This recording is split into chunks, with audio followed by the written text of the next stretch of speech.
Yeah, no, it was wild. Definitely was in denial. I was like, okay, really? Is this happening at midnight? Like when we're about to just sleep for the night, Like Yeah.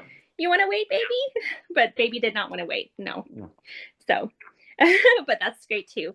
Um, but yeah, it's amazing. Like you don't control that timing. no, no. Or yeah.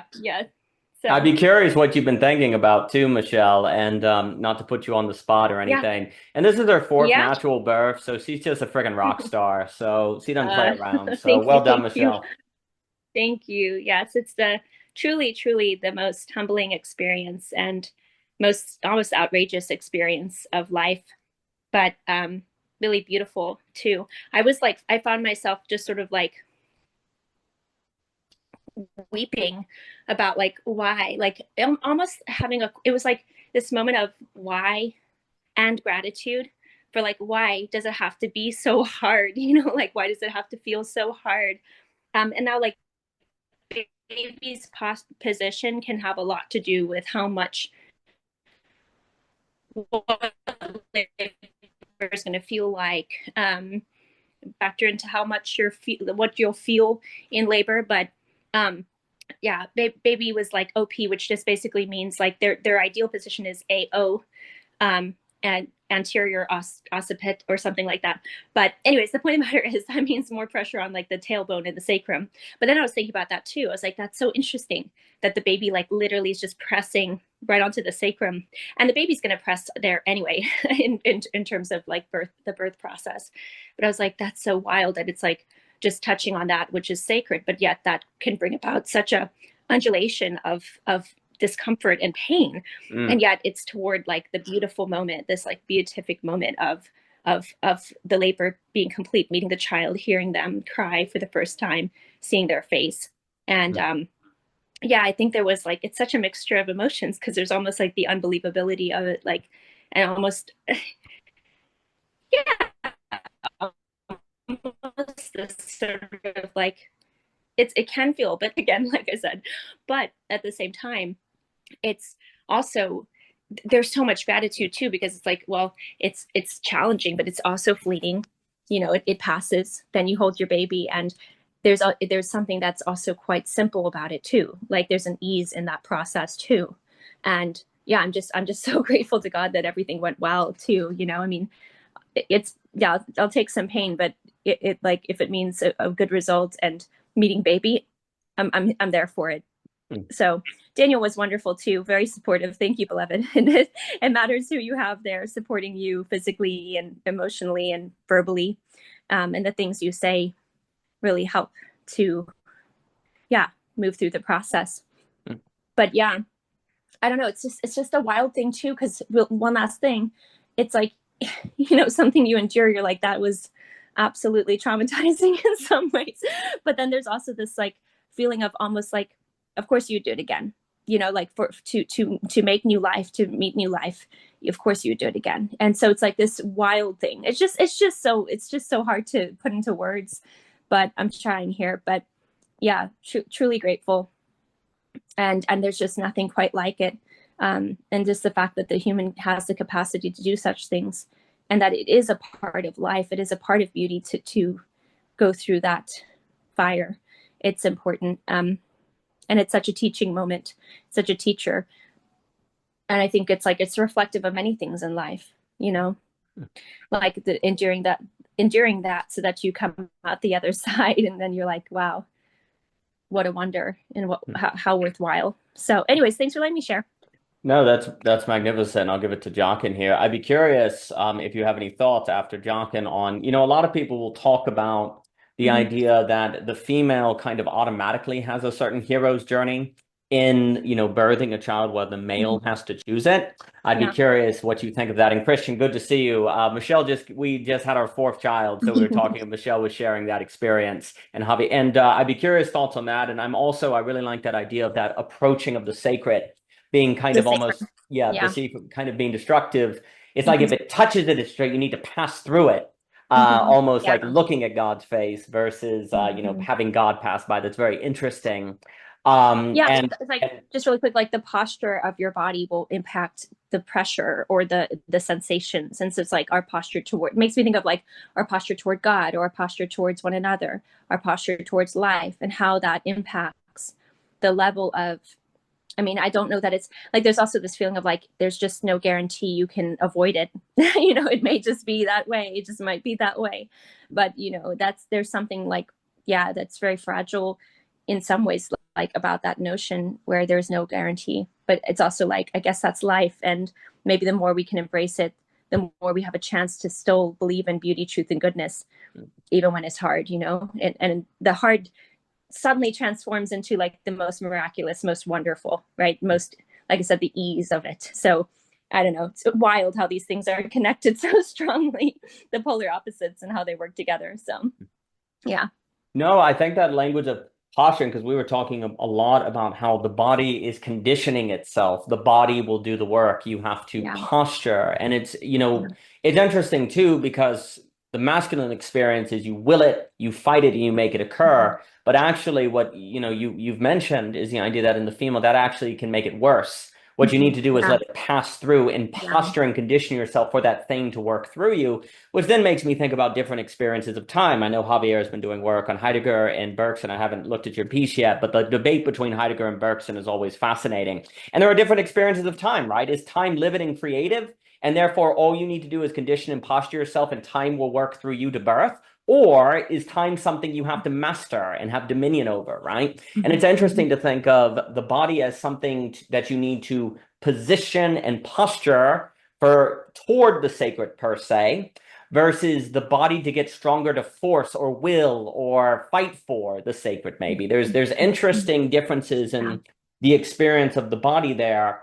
And I'll give it to Mr. Jockin and Javier, and then that also just makes me think of beauty as well. You get too close to beauty, it will kill you, but then you want to posture yourself to beauty so it can kind of work through you, and how that's just a very different way of, the difference between maybe masculine, and again, I don't want to overly push these archetypes, but there seems to be value to them. The masculine's experience of a process is it has to be willed, perhaps, and the feminine is actually a notion of that there's already a process occurring that you need to posture yourself toward, right? And that makes me think of a theological disposition more than a mechanical disposition, or even a philosophical disposition, if we're talking about a kind of technical rationality.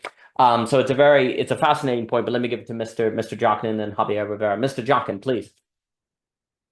I mean, it's very fun to have Michelle come on and talk about this. Very appropriate because she just went through the experience.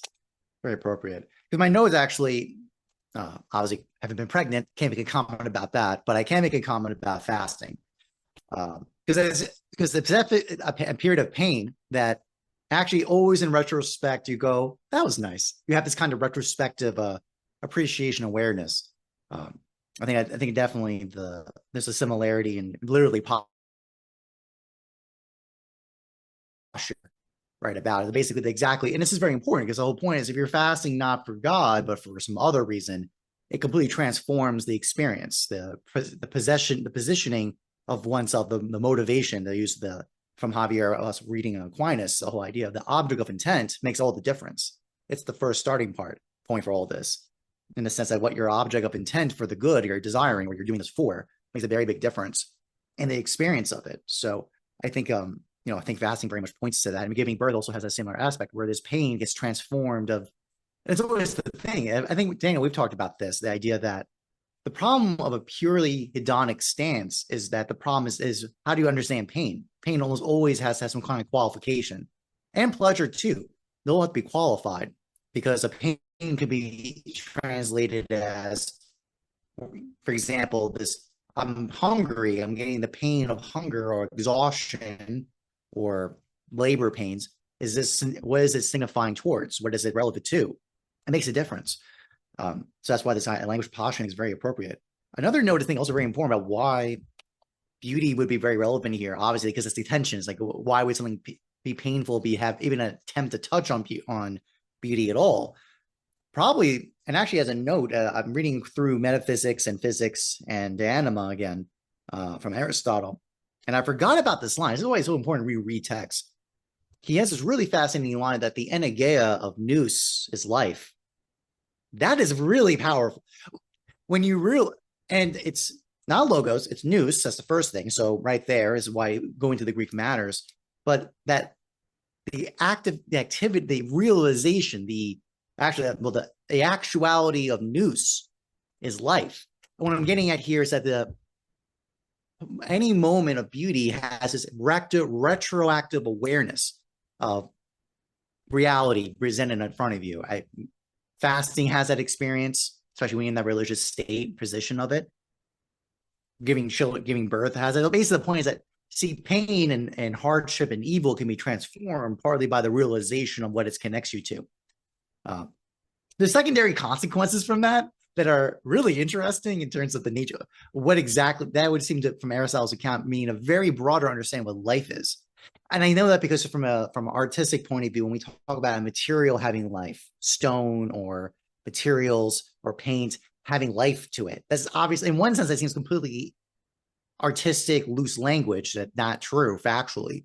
But the way artists talk about it, I know this, like I've talked about kinds of paper and kinds of inks on paper. It's like, oh, it's alive on this. Like there's a kind of activity in it. So that's my point. So that's where it's really interesting. Aristotle's note about what life is not necessarily correspondent exactly to living entities per se. It's to nous. And that's the point. Nous doesn't necessarily have to have body. There's all the secondary consequences from that. It's really interesting. But I'll stop there for discussion, but very good so far. That's wonderful to bring in fasting. I think that's a brilliant connection there. And I'm really taken, and I'll give it to Javier, by that retrospective effect. And it's almost like the realest things in life have that retrospective impact. Like you don't question the reality of something that has that retrospective ability to change the meaning of everything that came before. Like it almost has to be real to change time backwards in that sense, as if it was always already that thing, right? And it's interesting too how like that is the effect that you almost, when you're looking for life, and I wonder as well as if like life is the potential for that retrospective change, like the flip moment, as I've also called it, like, oh, life has a retrospective potential, whereas that which is maybe inanimate cannot have a retrospective potential on itself. Only that which is alive and oriented toward nous, right? Then you can have this retrospective thing where, oh, that was horrible. Well, actually, it was great. That's weird. Because the moment you do that, you're making an assessment beyond the facticity. Like the facticity in its immediacy, you're connecting it with a larger picture of time and also the impact it had on you and also the ways you're able to see yourself in light of making the choice of that hard thing that you did not know the retrospective impact until it occurred, right? And almost a full life seems to be one, if we grant that phrase, that's full of many retrospective opportunities, retrospective potentials. A life that lacks the retrospective seems to be lacking. And I do, again, we talk about, the meaning crisis and different things. I do think often, another term like revelation also has a retrospective impact too. There's almost where it's like a revelation crisis, a retrospective time crisis, a lack of these moments that reaches back and changes the meaning of the whole. Because it's also interesting, I struggle, and then I'll give it to Javier, I struggle to think if a retrospective experience is possible without risk, like without doing something hard. Like, is it possible to have that kind of retrospective change without, say, getting close to someone that could hurt you, doing something courageous, doing something hard, doing something gutsy? I'm not sure. I'm not sold on that. But as I just kind of go through my head on those things you do that have this ability to retrospectively change the meaning of what happened, or it always seems to involve risk, courage, things we bring up quite often, doing something hard, and thus is not settled with immediacy to decide the quality of things, right? Because if you did that, you would never do a retrospective thing because the immediacy would be hard, therefore you'd stop it, right? But the moment you kind of take seriously this possibility of retrospective time, well, then you can't let the immediacy have the final word. You can't let it have the final decision. It may not, right? So you push through. But what if you push through and nothing happens? Well, then you were dumb. Well, you have to risk that dumb. So it's interesting. It's like the human finds fullness in these retrospective time possibilities like birth, like fasting. And those seem to require difficulty. They require risk and challenge and things like that, which then, of course, brings up philosophies of time and all of that. But I will pass it to Mr. Rivera. Mr. Rivera, thank you for being here, sir. Appreciate it. Yeah, no problem. And congratulations, guys. I love the pictures. Yeah, I've been reading Heidegger, and I mean, a part of Heidegger is, because he's using so many different words now. But I really like this distinction, because we've been talking about the body a lot here. And it's almost like if I were to equate, because obviously Heidegger doesn't talk about the body, because he wants to address not the subject-object divide, but more of the existential. But there is something like the body in Heidegger, I'm starting to get a sense of, which might be captivated in the phrase being in the world. And it's very interesting because being in the world, and I wrote like a whole 6-page essay on what being in means for Heidegger. And so being in the world, and it's funny when you start getting to the worldhood chapter in chapter 3 of Being in Time, where Heidegger starts off with, actually the way we start off is by working. We are always pragmatically involved in the world. So the things that are presented to us are, the readiness to hand kind of things. But it's funny that it's work that Heidegger almost begins with work. That's how we get a little bit of our glimpse of our worldhood. And so one could say, maybe this is a stretch for Heidegger, I don't know. One could say labor. It's funny because we use labor as giving birth. Right? One could say labor is this worldhood, which is very fascinating when you think about this, because obviously it seems like worldhood is a greater net than world, because worldhood is something that constitutes us. And I thought it was a really good question that Heidegger posed in the 3rd chapter, where he said, is it that there is a world and then against us? Or is it that the world is merely subjective? Or is it the fact that actually it's the worldhood that is actually what constitutes us as Dasein, as human beings? It's this worldly character that we already are immersed in. But anyways, I'd be curious just to kind of push this a little bit back to what we were talking about, because you talked about fasting and the sacred, which is really interesting, because this is something that I have to question about Heidegger a little bit, where he talks about concern. He talks about concern, and he says that he gives a deficit mode of concern. And I don't think he's moralizing this. It sounds like that. Like it reads like that when he's saying oh yeah, there's this deficit mode of concern, but the deficit modes of concern is neglecting, leaving undone, renouncing, taking a rest. These are all the things that you have minimal concern. So it made me want to ask, so what does Heidegger think of prayer? Is that a deficient mode of concern? Is that a lack? Is it sort of a more privative concern? Because obviously it's not something that is the way he states all the other modes of concern as highly involved, like manipulating objects and use and utilization. I mean, obviously, what I find very striking about Heidegger is the fact that apparently the way that we're in the world is very pragmatically. We're using, manipulating, creating. But then there's this question that I had of prayer. of what that would mean for Heidegger. And would that be? It doesn't seem right to say it would be a lack of concern. Obviously, he doesn't throw it in the example there. But it is fascinating. But then also knowing is a mode of it's a lack of being involved in the world.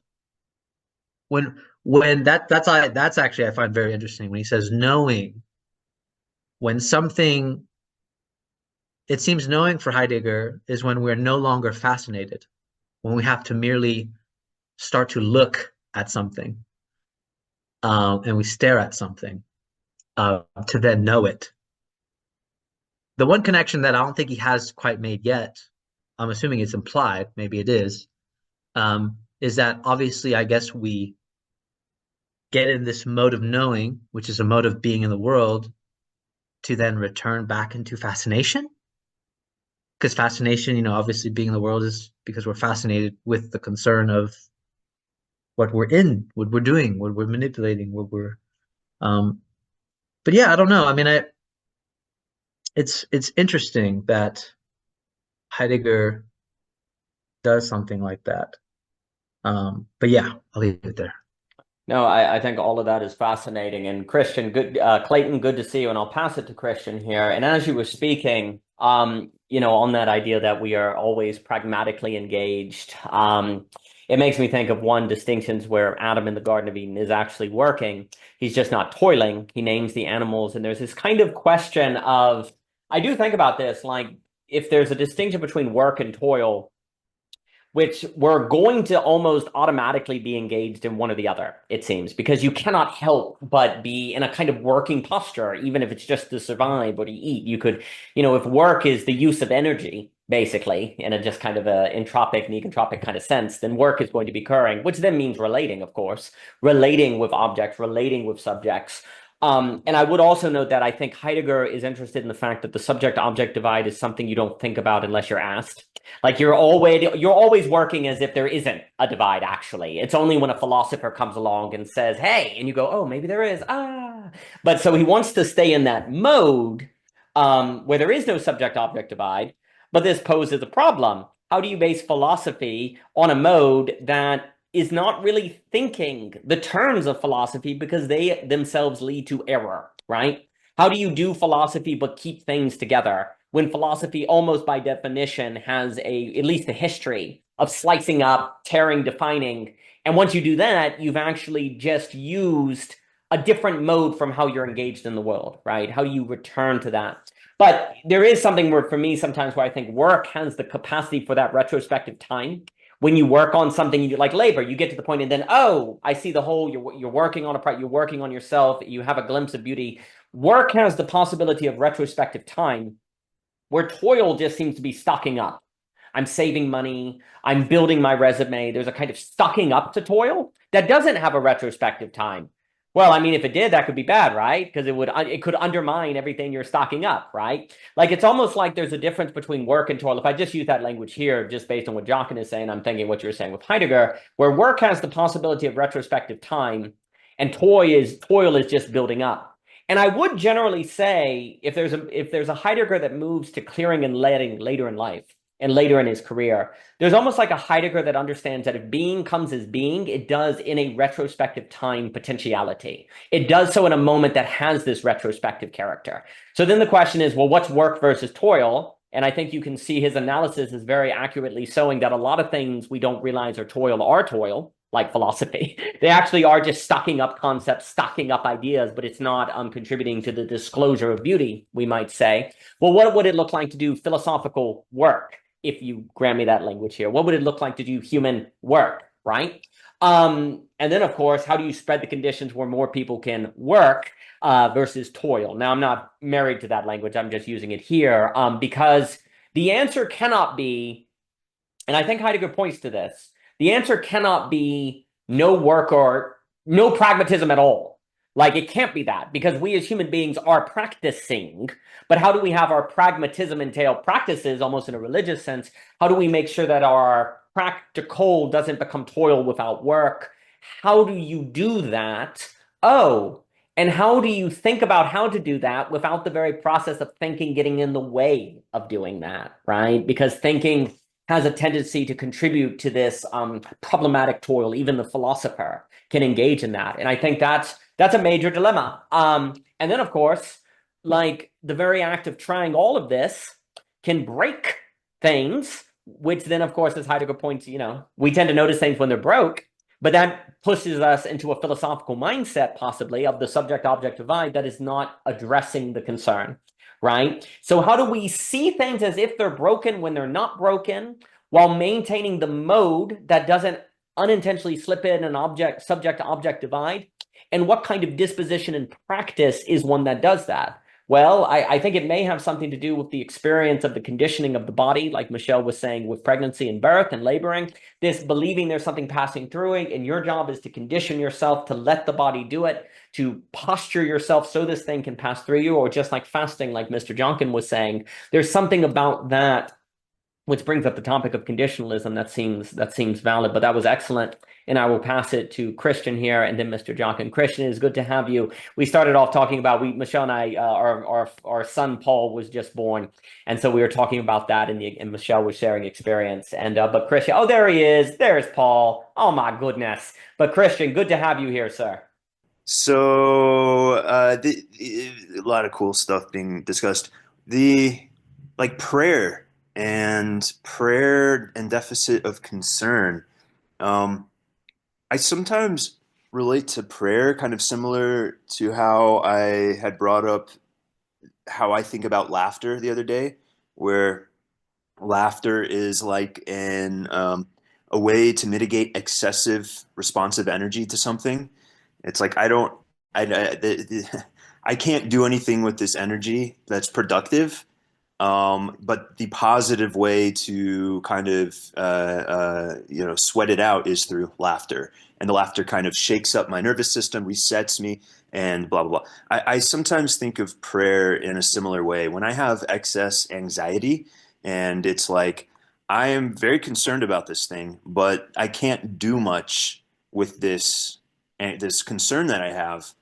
That's when I feel like meditation and prayer are like helpful for me. It's like, okay, I need to express this anxiety in some way that takes it off of my mind and off of my nervous system, because it's actually hindering me more than actually helping me deal with whatever I'm anxious about. And there's like a little mantra I've had since I was maybe like 20, I want to say 21 or 22 or something. My coworker, who's this older guy, he was like, dude, when I was your age, I can tell how stressed out you are. And he said, when I was your age, I was just as stressed out. And someone gave me this advice, and I'm going to give it to you. He said, put your stress somewhere where you can deal with it. And I was like, oh yeah, that makes sense. It's like basically like kind of the what's the tranquility prayer or whatever. Like, you give me the grace to know what I can deal with and blah blah blah. It's like, okay, yeah, you don't want to put stress where you can't deal with it, because then you're causing damage to your mind, your nervous system, right? Like if you use like a physicalist analogy, there's better and worse ways to lift a heavy object, and how you distribute that stress on your bones and all of that. So anyways, I look at prayer as, it's, at least for me, it's something I go to when I'm like, I've got anxiousness or concern that I need to let go of, and prayer is almost like kind of an artistic way and an emotional way and like a deeply meaningful way to release that excess concern I have.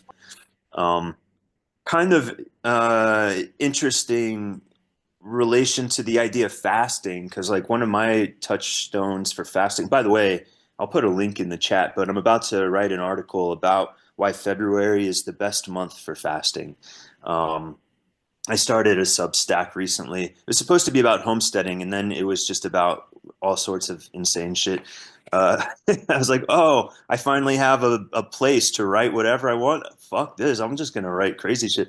Anyway, I'll put a link. But there's a quote I heard from a Native American dude once in some article or something. He was saying like, the reason he was talking about fasting, and he said the reason we fast from food and water is to rob ourselves of the energy required to lie to ourselves, which is like kind of an interesting concept, right? Like it takes energy. I mean, the brain is an energy hungry system, the mind, and you stop feeding it, and it can't as powerfully dilute itself anymore.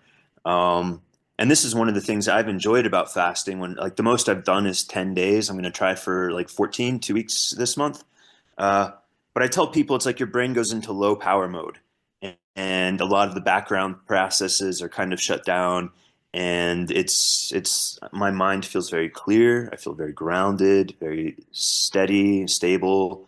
I couldn't do heavy labor. I'm like, I am in low power mode, but there's this great benefit of my mind feeling very clear. So anyways, the Native American dude quote makes sense to me. It's like, and that opens an opportunity for more honest self-reflection, right? Because you're kind of you're slowing the whole system down.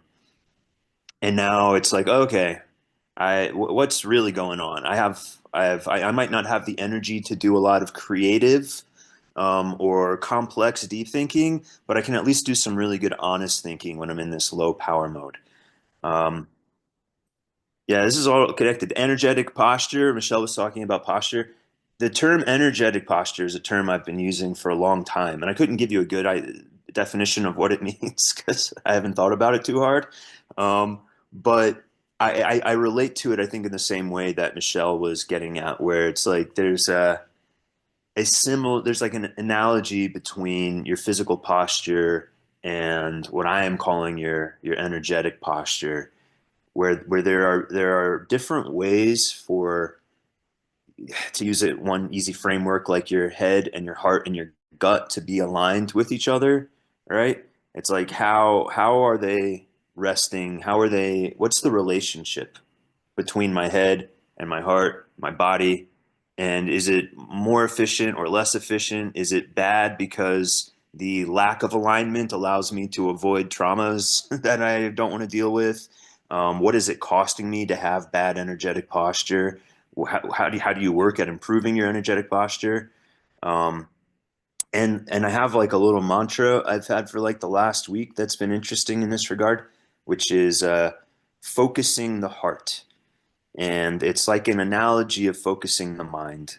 And again, I couldn't quite tell you what it means. It's a little bit of a poetic thing, but when I think about it, like when I come back to the mantra, I feel myself drop down a little bit more. I feel my emotions heighten, and I feel a more holistic sense of feeling where it maybe feels like my emotions are a little less compartmentalized or fragmented or something. It's like I'm like feeling into the emotional root note of my current vibe, and that definitely colors my experience in a different way, and it's informing my mind in a different way.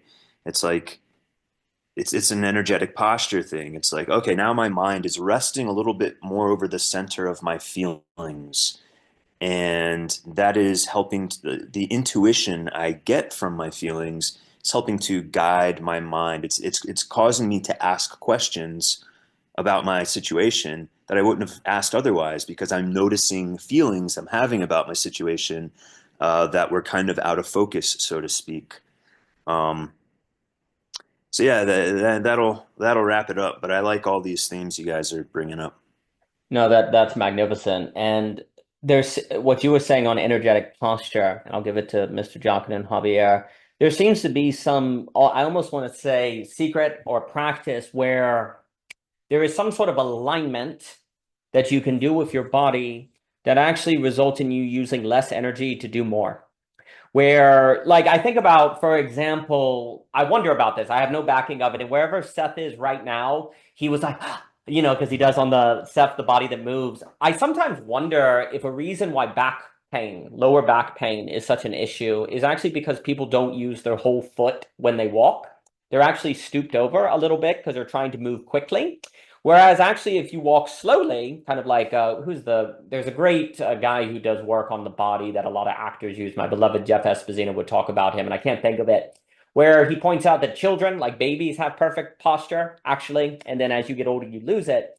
And wonderful in the Substack, outstanding. And there's this weird thing where people walk fast because they're trying to get more done. But ironically, because they say get back problem, it ends up like wasting a lot of time.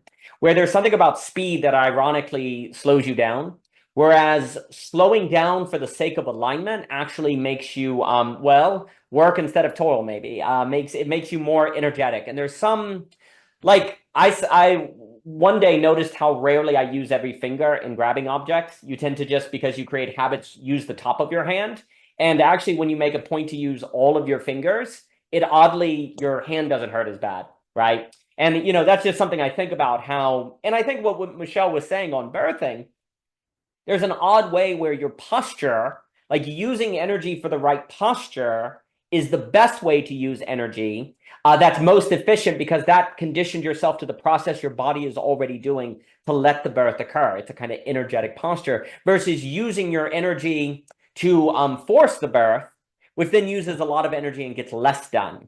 And I think actually the same thing happens with think. I mean, and then I'll pass it is so there's this irony where a lot of things that destroy our energetic posture are done because we're trying to get more done and we're trying to be faster. There's something about speed that seems to be entropic, and slowness, but I don't want to say slowness. I want to say fittingness because I don't want to moralize slowness. There's some sort of fittingness that is negentropic, where if you align yourself with the right posture, you don't use energy so entropically. And so that's interesting to think of the body as actually more in the business of conditioning yourself. Like when you feel pain, that means you need to move your arm. Not that you fight the pain, but the pain is actually a blessing in that it's actually telling you where to move your arm, right? And if there was no pain, you wouldn't know how to move your body, maybe, or something like that. And no worries, Christian. So your body has a conditioning, and I was thinking authentic resonance as well. And I love what you were saying on clearing the mind with fasting and things like that. And I guess the last thing I was saying, you were talking about put your stress somewhere you can deal with it. I think a lot of that, I think about thinking actually, is that you need to put your thinking somewhere where it can stop. Otherwise, you'll end up like John Nash, who was brought to mental illness because he's so rational, right? Like rationality, if it never can put itself somewhere, becomes mental illness. It becomes schizophrenic. Like rational, like this is a huge point that people who like study John Nash or Gödel and all these people point out, where they say a lot of mental illness is not due to the lack of thinking. It's the overabundance of thinking, the overabundance of rationality that you get, the overabundance of philosophy that you cannot stop, right? And the characters of Dostoevsky show this, as the author of the John S. Sylvia pointed out. Well, if you don't ultimately put your thinking in, say, beauty, or the face of the other, or common life, somewhere where it stops, then it's actually, your thinking is never put somewhere where you can live it, where you can quote unquote deal with it, where you can embody it, right? And then actually, I don't think there's any possibility of thinking thus being work, and with the possibility of retrospective time, thinking that can never put itself somewhere ends up in toil. And I think Heidegger might be seen as concerned about that kind of thinking, that ultimately never sets in something, that never stops to be dealt with, and thus it's a spurious infinity, if you will. And certainly if rationality or philosophy is not put somewhere where you can deal with it, it will actually just, lead you what Livingston calls philosophical melancholia, deconstruction, etc., so forth. Ergo, there's a real danger to say do philosophy if you're also not going to talk beauty or common life or the face, right? Because it could just be a spurious thing. But let me pass it to Mr. Jockin here. Mr. Jockin, please. Great stuff as always. So one thing immediately on this idea of time, I think about in management, there's a statement that for people, you need to go slow to go fast. That's a very big concept. So the point is that when we treat our body, which is kind of ironic, because I think a lot of people treat our bodies as objects, but this kind of what we're talking about here seems to point quite the opposite. That's no, because by the way, that's normally stated about emotional, intellectual interactions, like meaning like when you're working with people, you can't treat them like objects. You can't move fast with them. You need to go slow to actually get results. If you try to hurry them up and accelerate them, fails. But the way we're talking about it here is actually a little bit different of a context, and it leads to a note I was going to say in my last reply, but I withheld it because I didn't think it was that relevant, but now it is relevant. It's actually from my readings of Aristotle on metaphysics and physics and the anima, that the soul is the word is basically the completion or total or the revealing of telos of the body with the capacity of life. That's just an interesting framing of it.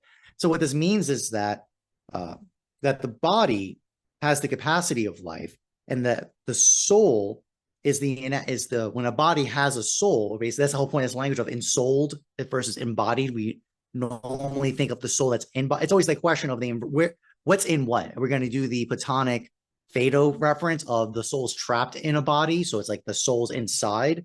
Or is it the other way around? Basically, more substantial form model. The soul is actually what gives the body even any of its existence in the first place. But that body is what has to have the capacity of life. So it's so it's a really fascinating turn of phrase, because what that means is I'm getting at here is at least another note about this discussion of work and toil. So that I haven't read Heidegger in a while, I forgot, but I have a good feeling this work is probably from Ergon, basically from Aristotle's reference of it. Right, that is the difference of praxis versus production, kinesis versus anageia. It's these same operations of change and movement. So there's a very difference between what's the enactment that is in its totality of the achievement of the existence in the exact moment, right? So it kind of, if you use a time reference, a kairos event of time versus chronos, duration of time, that kind of sense. So, for example, Aristotle uses sight. When we're seeing like that's it. The act is complete in the moment. Just like we're saying, that's actually why, for example, why when we talk about the soul having a body, it is the enactment. It's there. There is nothing else happening. It's there with life in that moment because of the enactment of it. If that soul is removed from the body, there's no life.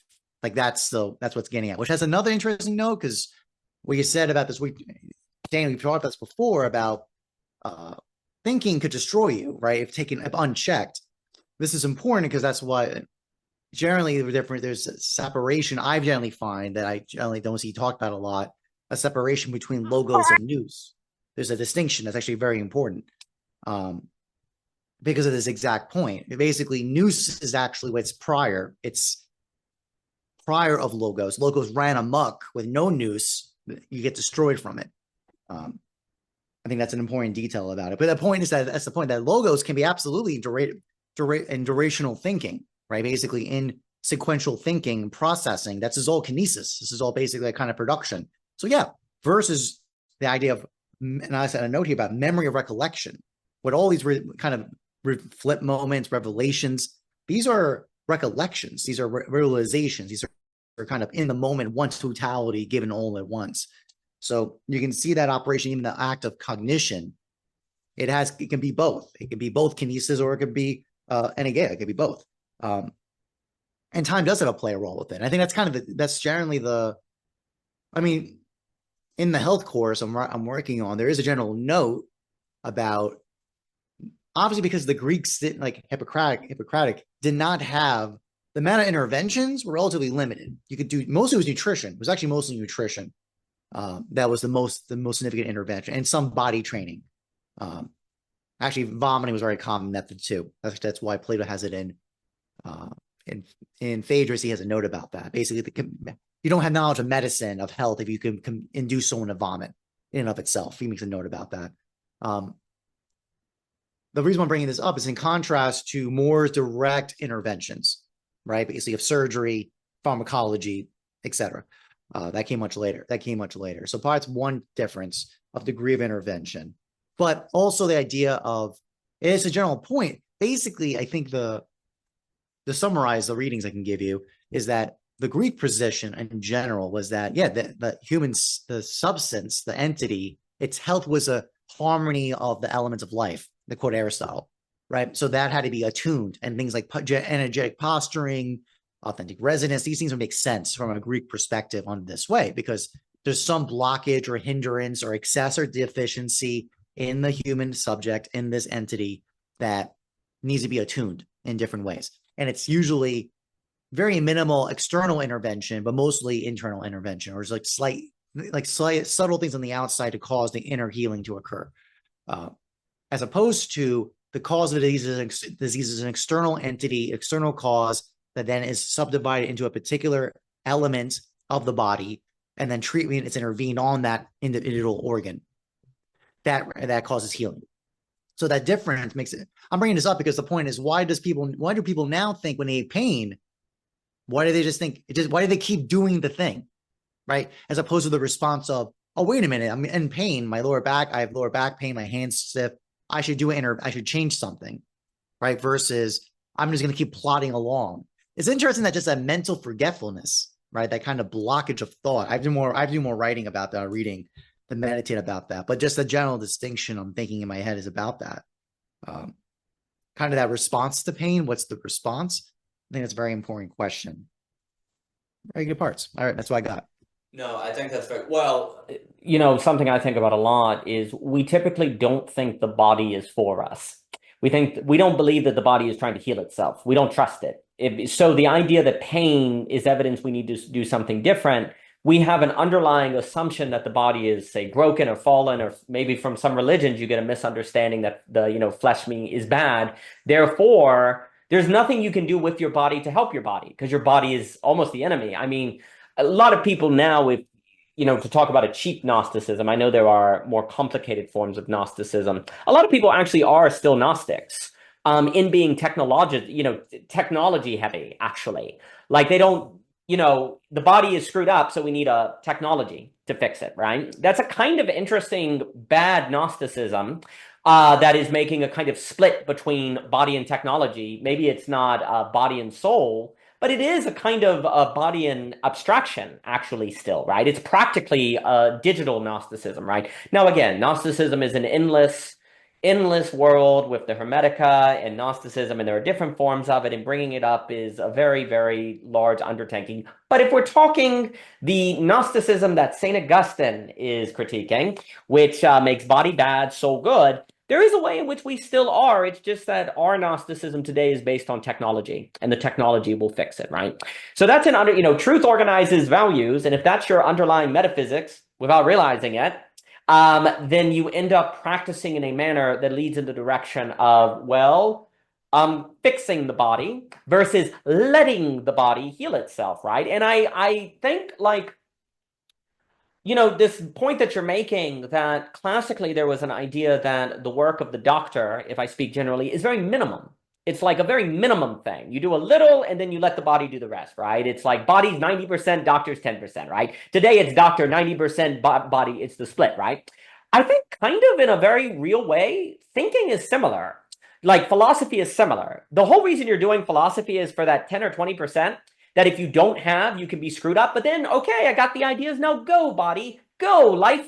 Do the rest. And there's a way in which Heidegger perhaps is critiquing a world where thinking is doing 80 and the body is doing 20%, whereas we need to get back to where the body is doing 18% and philosophy is the 20%. Now, as we've talked about before, that 20% can be insanely important, just like the fire extinguisher in your house. When you need it, if you don't have it, you are in big trouble, right? So it's not really a 20% less important than the 80%. It's a proportionality for the mean of living fully according to, say, work and the possibility of retrospective time versus toil or something.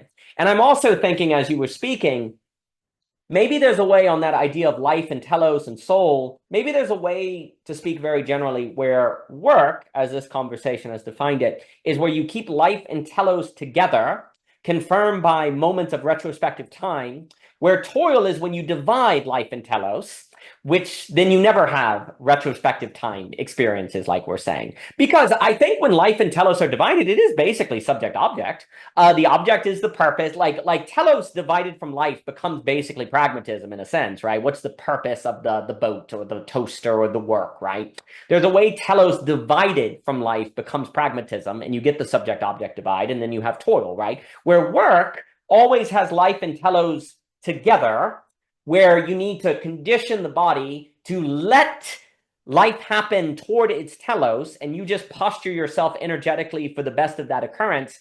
And your proper posturing is evident by moments of retrospective time. Mr. Jockin, please. Just to add on that, this is very important. So the idea too, this is not a kind of pre-known fixed kind of telos, because for example, Aristotle is known about the lips.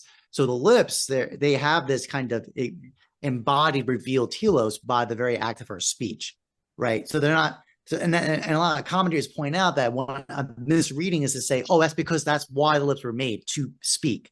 That's not what he means by that. He says that it's actually meaning that the lips, by its existence, opens up this possibility. It's meant in that way.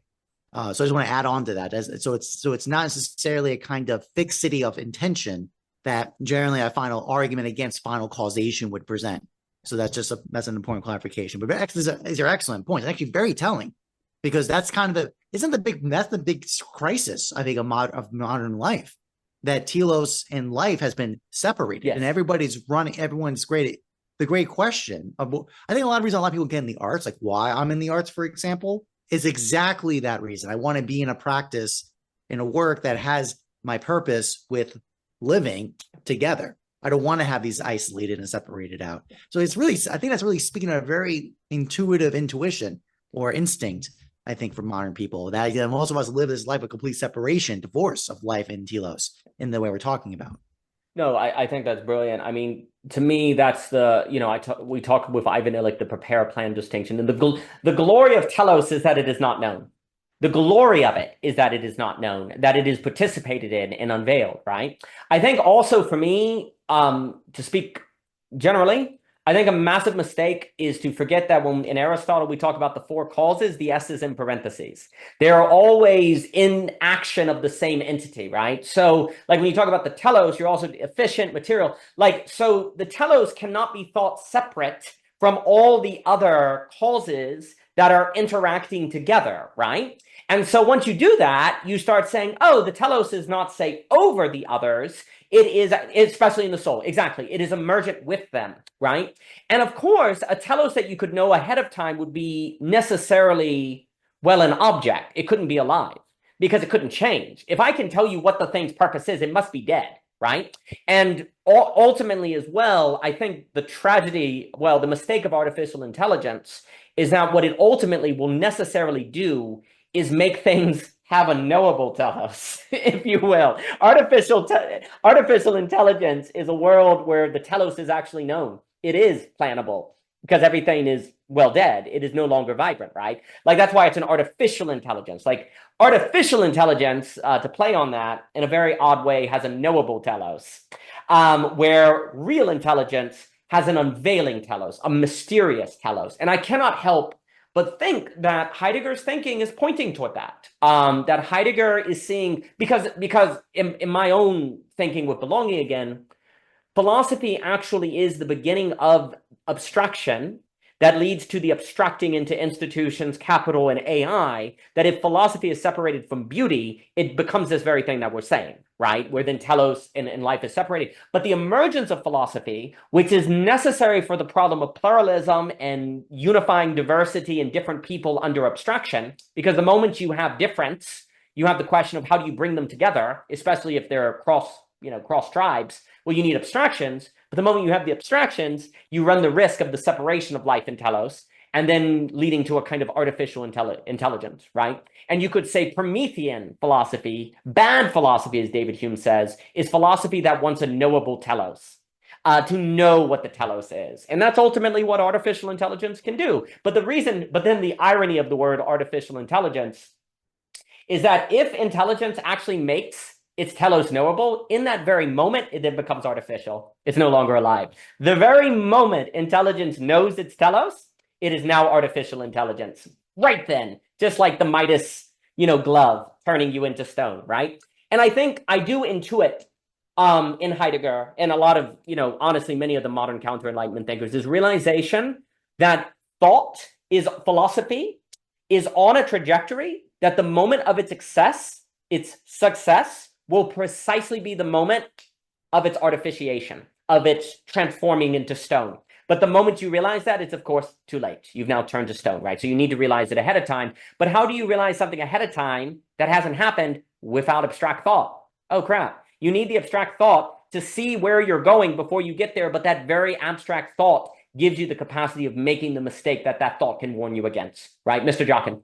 One last note, just related to Hippocratic, is that he put a huge emphasis on prognostics for exactly that reason. The point is he's using abstract, he's saying from the signs I'm seeing visible from this patient, I can make prognostics of what will happen to this subject, to this particular subject. You see, he has one of his major books is on prognostics, on exactly this point. He goes systematically through. If you see these symptoms in 3 days, in 1 day, you'll see these outcomes. This is very important for medical research because generally in the ancient Greek, they had extreme emphasis on prognostics and very minimal amount of diagnostics. Now it's the exact opposite. We have a huge emphasis of diagnostics, and prognostics it's not barely. I think now it's actually a liability, quite bluntly. If a doctor or physician tells you with prognostics what's going to happen to you, versus describing what has happened, like diagnostically prior. Anyways, just a note to build on that. Which does require abstraction. That's my point. This is working with inferencing and thinking through time. Yeah. No, that's brilliant. And again, that's where for David Hume, the question is not philosophy or not philosophy. It's already on, unless you're in trouble. The question is good philosophy or bad philosophy. So there's this $1 million question. What is quote unquote good philosophy? Well, as we've described, it's one that's 20% body, 80% letting, conditioning, posturing, and it stops itself in something. Like Christian was saying on stress, right? Otherwise, you get into trouble. There's more to say on I think, Christian, on the prayer excessive energy. I'm thinking about that, but I'll pass it to Mr. Rivera. Mr. Rivera, please. Yeah, I mean, I like, because I think what you're bringing up with Heidegger is exactly what it made me think. Like, there's an argument where one could read Heidegger as a kind of like pro-Marxist. I know that's a very spicy conversation for some Marxists, but I see it actually. I see that you can, mainly because, well, what's capitalism, right? Capitalism is basically this obsession or fixation with owning the means of production, meaning that you're actually distancing yourself from labor. You're distancing yourself from labor. And that means that what we get now is we have a distance from labor, but then we don't have a working, we have a toiling, right? There's just this distance away from labor and then toiling. Like, where's the actual working being involved? And this actually might make sense phenomenologically, why AI, when we start talking about artificial intelligence as a good thing, well, it could be a good thing if you can make the distinction between toiling and working. Because this is actually, I think, what Heidegger's pointing at. I mean, I read this little section here, and I think it's the second chapter, where he talks about, if we look at things theoretically, we can get along without understanding readiness to hand. But when we deal with them by using them, manipulating them, this activity is not a blind one. It has its own kind of sight, by which our manipulation is guided and from which it acquires its specific thingly character. And he calls this circumspection. So the risk of AI is that, ironically, and Heidegger doesn't say this, but in some sense, that's what it means to be disembodied. When we no longer have the capacity to circumspect, when we no longer have action as a way of seeing, action as a way of sight. I think that's what people mean by the body, by the way. Body as a sight, as a seeing. That's what Heidegger's talking about, I would say. And I actually really think that's what we talk about, even when we might say something like intuition. You know, like when a mother has like something about the body, because she's mothering, she's birthing, she's laboring, and in some ways it's a seeing, it's an action, not a theoretical. It's nothing theoretical at all. It's not a looking. So yeah, it makes me think that the risk with AI becomes where we no longer circumspect the things that we get replaced. Like the AI does the circumspection, but does circumspection even exist if something else takes as our way of seeing. If something else is our eyes now. Because I think what happens, and maybe this is the Gnosticism that you're talking about, Daniel, and I think I think it's very accurate, maybe, is that if we only see toiling and AI is the remedy for toiling, then we have no conception of work. Basically, what I'm saying is people seem to think toiling is work, right? That's what it is. It's work. And so AI is the gift. AI is the blessing that will come in, save us, kind of utopian, kind of technological visioning. But it's very Gnostic. It's basically saying the work is bad, the work is evil because it toils. Versus work, actual work, Heideggerian work is the only thing that makes us have a world. It's the only thing that helps us be in a world. So the risk of AI is that actually, and maybe this is actually what the pre-ontological anxiety is with AI, and or that we all sense when people say, "Oh, we're going to get replaced." Yeah, it's not that we're going to necessarily get replaced as human beings. No, we're going to lose our world, our capacity to world as such. But yeah, I'll leave it there. I think that's magnificent. The idea of the inability, the body as seeing, and artificial intelligence lacking that. What you were saying, artificial intelligence will be good if we can bring to it categories of thought. We have to be, in a sense, Heidegger talks about the shepherd, right? Metaphysics is tied to category, right? Categories of physics. What are the categories by which we know physics? And I'll pass it to Clayton. And Clayton also talks about a language of experience that I think is very useful. If humans bring metaphysics to AI, per se, the categories of thinking, the categories of thought, then AI could be wonderful. But if the very having of AI habituates us out of not thinking metaphysically, if you will, thinking categories of thought and thinking distinctions between toil and work, then AI can't give those to us, and it will simply accelerate our enclosure and our error. That's the danger of AI. If we are wrong, it will accelerate the ceiling of that error. If we are right, it will accelerate the ascent of that climb, right? So the issue is that AI is just a great multiplier. If you're wrong, you're in big trouble. You get closed fast. Like the closure, because as you know, I always talk about AA as this kind of closure. It's boom. Like C.S. Lewis talks about hell being locked from the inside, right? So if you're in the wrong, then you get crystallized in the wrong really fast, and it becomes much, much harder to get out of it, right? But if you're in the right, it can multiply, quote unquote, your acceleration in a more human way. AI may help you be more human than you ever would have been without it, right? Just like friggin' Zoom, like what we're doing here, you get to meet people you otherwise wouldn't have met. There can be an acceleration and extension of humanity that basically, because of coordination problems, introduction problems, and other things we've talked about, would have been an extraordinary hurdle that now you can overcome and extend your humanity in ways perhaps you couldn't have without the technology. But it also can enclose you in a lack of humanity faster than ever before. It's just a multiplier. And the stakes of the multiplier, but this is the problem, the likelihood that this multiplier leads to dehumanization is contingent upon, well, the metaphysics and thinking people bring to it, right? And the problem is AI, in its very use, tends to say to you, you don't need those things that you need. That's the problem. It is a multiplier, but I also don't want to say it's neutral, because I do think it leans toward the technological essence more than the human extension, right?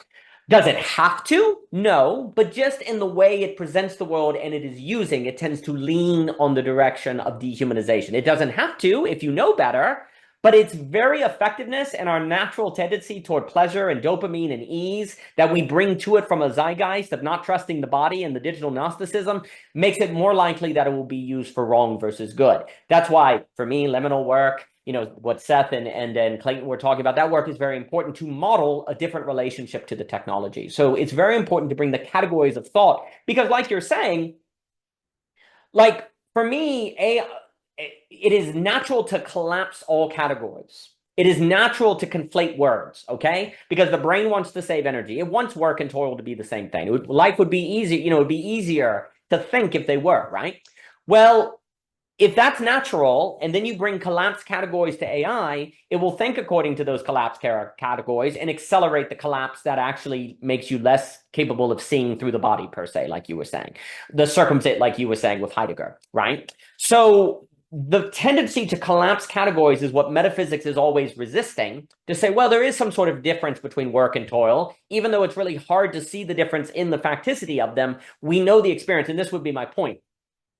The body as seeing is big here because the difference between toil and work as we're defining it is not really easy. It's mostly felt, right? It's hard to look. The same person building a house could in one day be toiling and the next day be working, right? So you need your body to be able to, you need your body to kind of tell the difference, honestly. You need your energy posture to tell the difference, right? Like there's a funny way in which if you don't have the body, which arguably AI does not have, and to the degree it does, it's because people have used it who have had bodies and have taught it along the body. But if the day comes where, you know, where it's a self-thinking system, that may be different. But the point is this, a lot of the distinctions of philosophy, say between love and like, beauty and pretty, work and toil, are actually primarily based on experiences, not mere thought. You've experienced the difference, and this gets to Clayton's language of experience. You've experienced that there's a difference between toil and work. You struggle to articulate it, but you know it's there, right? And the whole reason you end up doing philosophy is often to put into words things you felt, not things you've thought, things you felt. Philosophy that is primarily based on things you've thought end up in these crystalline structures that can be problematic, right? But real good philosophy actually starts with, I know there's a difference. I know there's a difference between time, that there's sequential time and there's kairos time. I know there is. I don't really understand why, but I felt it, dang it. And then you go about doing that business, right? I know there's a difference between work and toil. I know there's a difference between friend and associate. And then you go about that business, right? Your body then, as a sight, is actually what makes you begin the philosophical journey in that way, right? Because you're trying to put into language that distinction so you can better hold it and avoid it collapsing together. Because you also, I think, intuit that you will naturally, if like, I think when you go on the philosophical journey, because it's based on a feeling that you say, no, there's a difference between work and toil. There's also a thought that if I'm not careful, these will collapse back together. Like if I don't do the work, these things will actually collapse back together. So I actually need to do the work to keep them apart for their own sake, so that the concept and what they are can actually shine through. So if the body is actually at ground zero of even making you think distinctions between experiences, and AI doesn't have a body, well, then AI would not have the experiences that would make it go about creating the categories that you need to be fully human. Oh, and then it would never tell you that it's not creating those categories, and boom, you're sealed on the inside, right? So I think it is very, like, for David Hume, philosophy starts in common life. It starts in wonder, in beauty, in an intuition. And what are all these things? It's saying philosophy starts in non-philosophy, basically. It's starting in something that isn't philosophical, and it's very physical, and it's very bodily, and it's very freaking lived, right? Well, if a lived experience is what makes you go on the journey of finding different categories, because you know if they collapse, you lose humanity and you flatten. Collapse means flat, and you know flat is bad because it's entropic. So you hold them together to be dynamic and fully alive. Well, if AI doesn't have that body, we've got an issue, right? And that humans have it. And look, maybe one day AI is made with a body. I don't know what's going to happen in 300 years or whatever, right? But at this moment, there's certainly a danger of a failure to realize you must bring the metaphysics to the AI, or it will not have distinct categories by which to think fully, which will lead to all sorts of trouble. More to be said on the excess prayer, because I guess I was just going to say to Christian, there's something about excess energy where if you never pray or laugh, I feel like excess energy goes toward supercharged rationality that then leads to mental illness. Like excess energy that if you never stop, say in prayer or fasting or laughter, actually leads you to madness. So there's something about that. I love what Christian says about excess energy. I feel like without practices like taking a walk, prayer, or laughter, that excess energy just goes towards, say, thinking or feeling, and it becomes cancerous, like Alex Ebert says, right? The excess energy goes somewhere, and you actually need to stop the excess energy to channel it toward the beautiful or something. I need to expand on that But let me pass it to Clayton and then Mr. Jockin. Clayton, your talk with Seth was wonderful. It is wonderful to see you, sir, and I hope you are well. Thank you, Daniel. Wow, this chat, I'm glad I joined today. It's so rich, and it has me buzzing with all these things, and I don't know if I can make them coherent, but I'll try. So one thing that was coming up for me while you were touching on all those touch points was this. I think I listened to a conversation about quantum consciousness, and it's as if my interpretation on it is as if like what we're calling thoughts are sort of like spirits in a sense, like they're like spirits floating around that sort of like then come and sit in a site, right? Like a body, and then they sort of like try to commandeer it and drive it in a certain direction. And different thoughts will have different potency and and hence the shaping of a perspective, and they sort of like drive you to live out a certain spirit, sort of. And it's like everything you're saying sort of like is sort of making that so alive for me, and I'm going like, wow, which is weird because it's like there is that ever expanding and narrowing and trying to situate what's going on. This whole felt mechanism is all just trying to fine tune, and tying that into AI, it seems like AI does, to use your language, Daniel, it gets stuck in a self-relating scenario. Now, it could be positive, it could be negative, but it's just sort of like twirling in the same spot, and it has no way to change direction because it has no felt sense. So for it, that point at which it's stuck, that is all reality for it. That's all the metaphysics. But I guess what makes a soul different from like an AI is that it's multi-directional. It's like it goes in between directions, and you, if you've written a book, you would know that if you went back right now, it's like the book is written in a point of time, like it's locked in time, right? Like if you are asked to write the same book now, you're not going to write it the same way. You'd tell the story, but with a whole different nuance. I guess like that's why you see some books rewritten and rewritten and rewritten, and they keep becoming alive and alive. And as you read through the different editions, you see it's like how it's growing. It's like a whole different space and time that it's now referencing. And wow, like, so all of that, right? Now you put all that together with work and toil, and yes, and I think we spoke about this before, people get concerned about toil and work, and I think, thank you for that language and that emphasis, Javier, because we don't separate that. We usually think about it as one thing. And I guess one of the fears or the concerns for AI is about the toiling bit. And we're concerned that the AI is going to take away the toiling, right? But we identify with the toiling as the work. I feel like one of the inventors for AI was speaking about it, was saying that the point was to take away, that repetitive work that, you don't want to be stuck in, which would be sort of like the toil, so that you can be freed up to actually go do the work. And probably because of toiling being merged with work for such a long time, we've gotten to a place whereby we've forgotten the difference, the separation of that.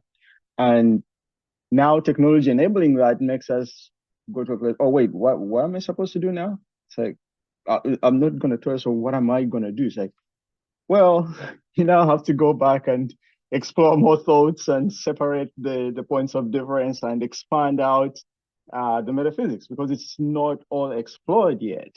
And there's so much there. Like it's so dense and so rich that we would probably never succeed at exploring all of it.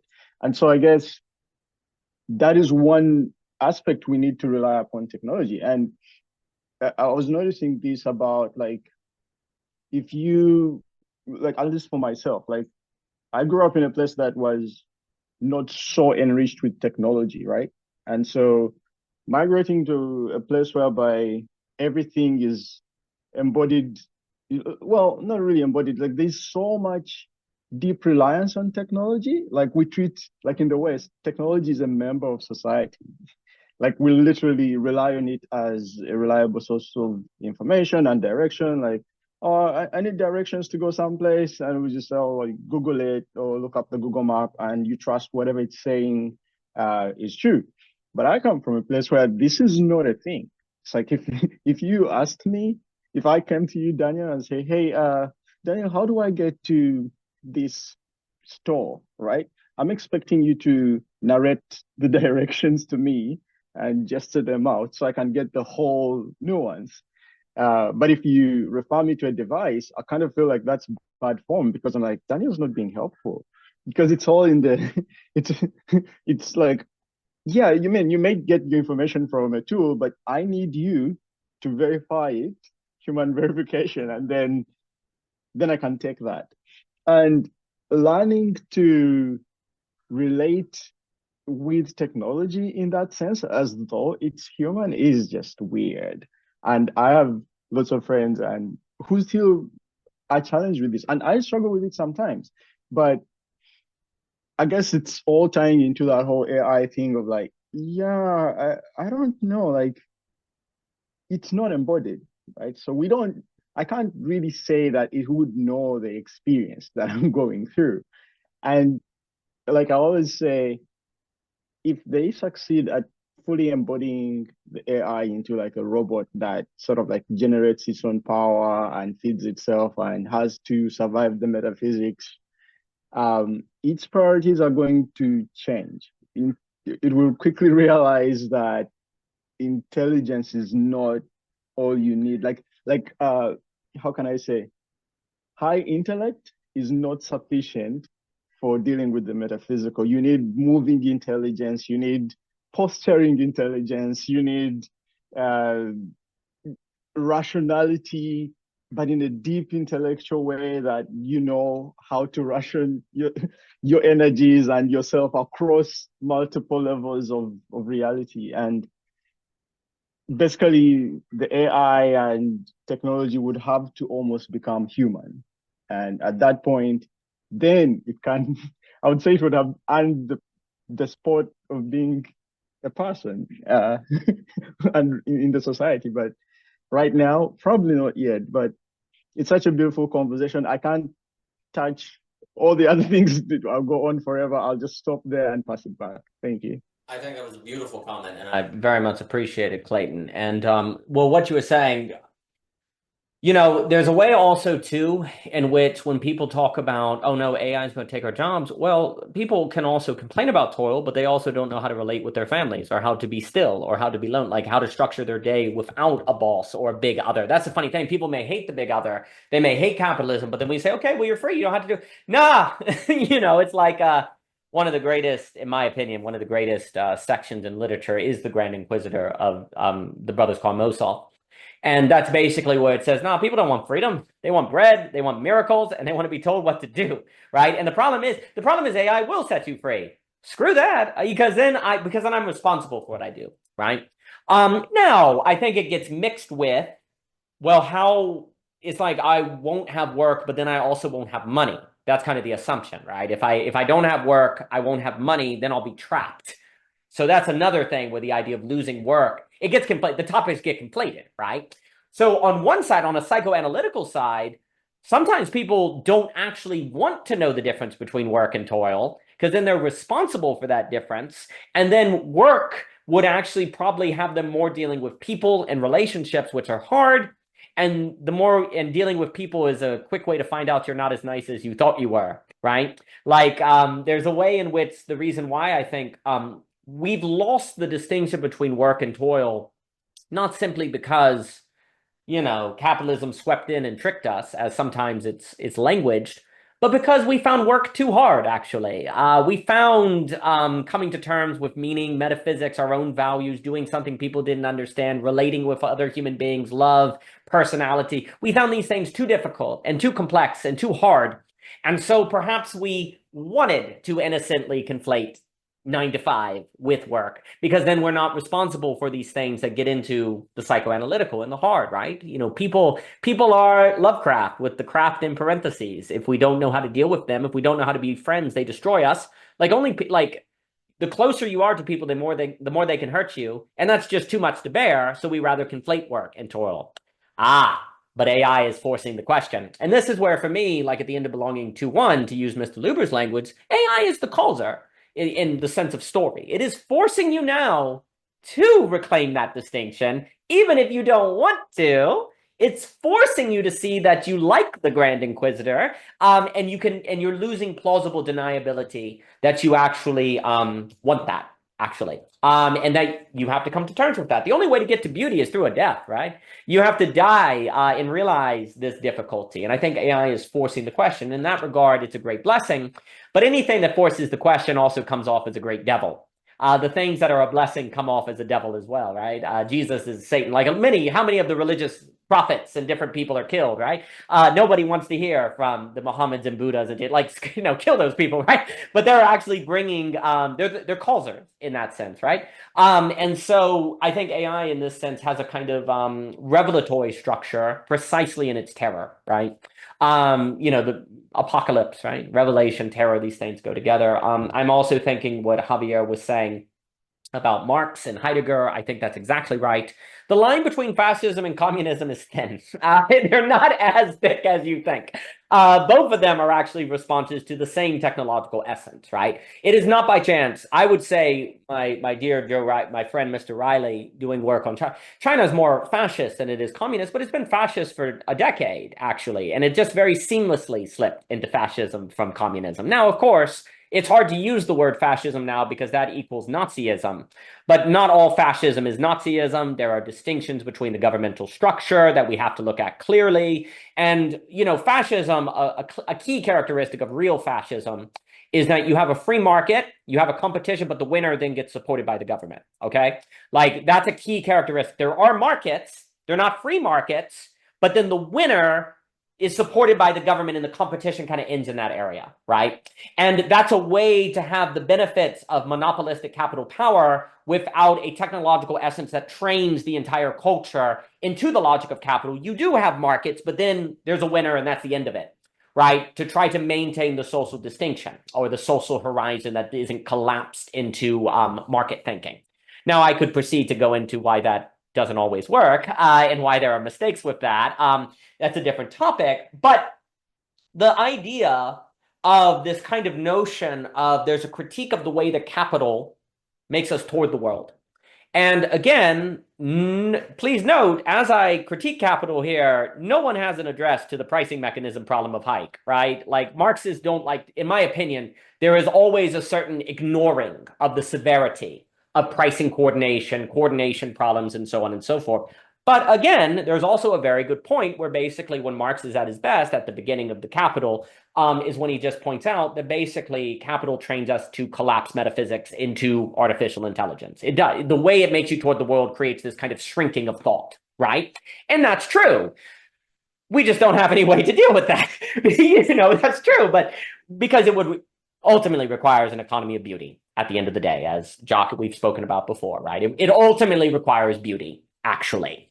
And even Ross Bird and Jordan Hall were having a conversation on the divine economy. And many religions have this notion of a divine economy that operates by a different mode of exchange than commodity. And yes, that's what you require. But the problem is that requires a certain conditioning of the human to handle. The problem with divine economy is it doesn't just happen. You have to bring the human element to make it happen. Whereas capital is a system. It works without the human element, which is the beauty of it and the curse of it. But divine economies, which many religions will speak on, only work with the human element. And if we found being human too hard, then we lose it, right? And we may complain about losing it, but then we haven't necessarily done the work to prove up to the challenge of it. There's more to say because I also think there's we don't actually know where money will go if AI takes over, right? Like like will money go away? As long as there are coordination problems, there will be money.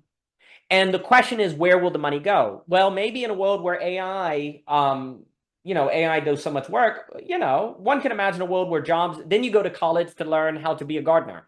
Then you go to college to learn how to bring soil to the city. Then you go to college to learn to do glass blowing, right? Money's going to go somewhere, right? Because if AI does all this, then people will say, well, I guess I'll just get my house painted again, right? I'll pay someone to pay, I don't have to. So this is my point. We don't know where the money will go. It could go toward a huge industry of garden. Like people will come to your house, they'll custom make a garden, they'll bring fresh fruit to you. I can see an explosion of farming happening, actually.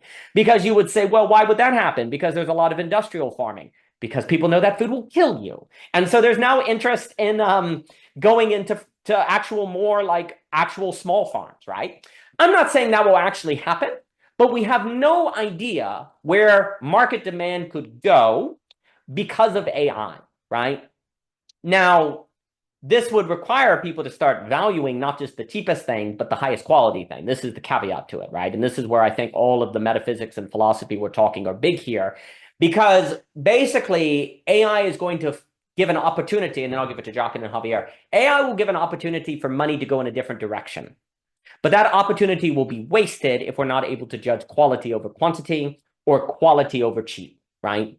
We have to value, say, a prettier looking house or something, or a better painted, not just a practical house, but aesthetics, valuing fresh food versus cheap food, right? But hey, if AI is doing all these other tasks, it may force us to learn that. It may force us to value those things, or else money gets trapped in industries and just goes to all the tech giants, right? Like, let me put it this way, because this is a larger question of because I'm interested, where will money go under AI?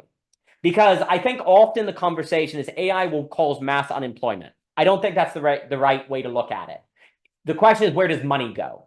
Where will money go? And you say, well, money will go to the AI. Maybe not. Maybe everyone will know the money is just going to all the monopoly tech firms. They're like, I don't want that. So I'm going to pay this guy down the street to be a farmer. Like we don't know where the money will go because employment follows where the money goes. That's why you can't you can't feed your kids if you're a creative writer or something. All the artists online are talking. How do you support these online places? What are you saying?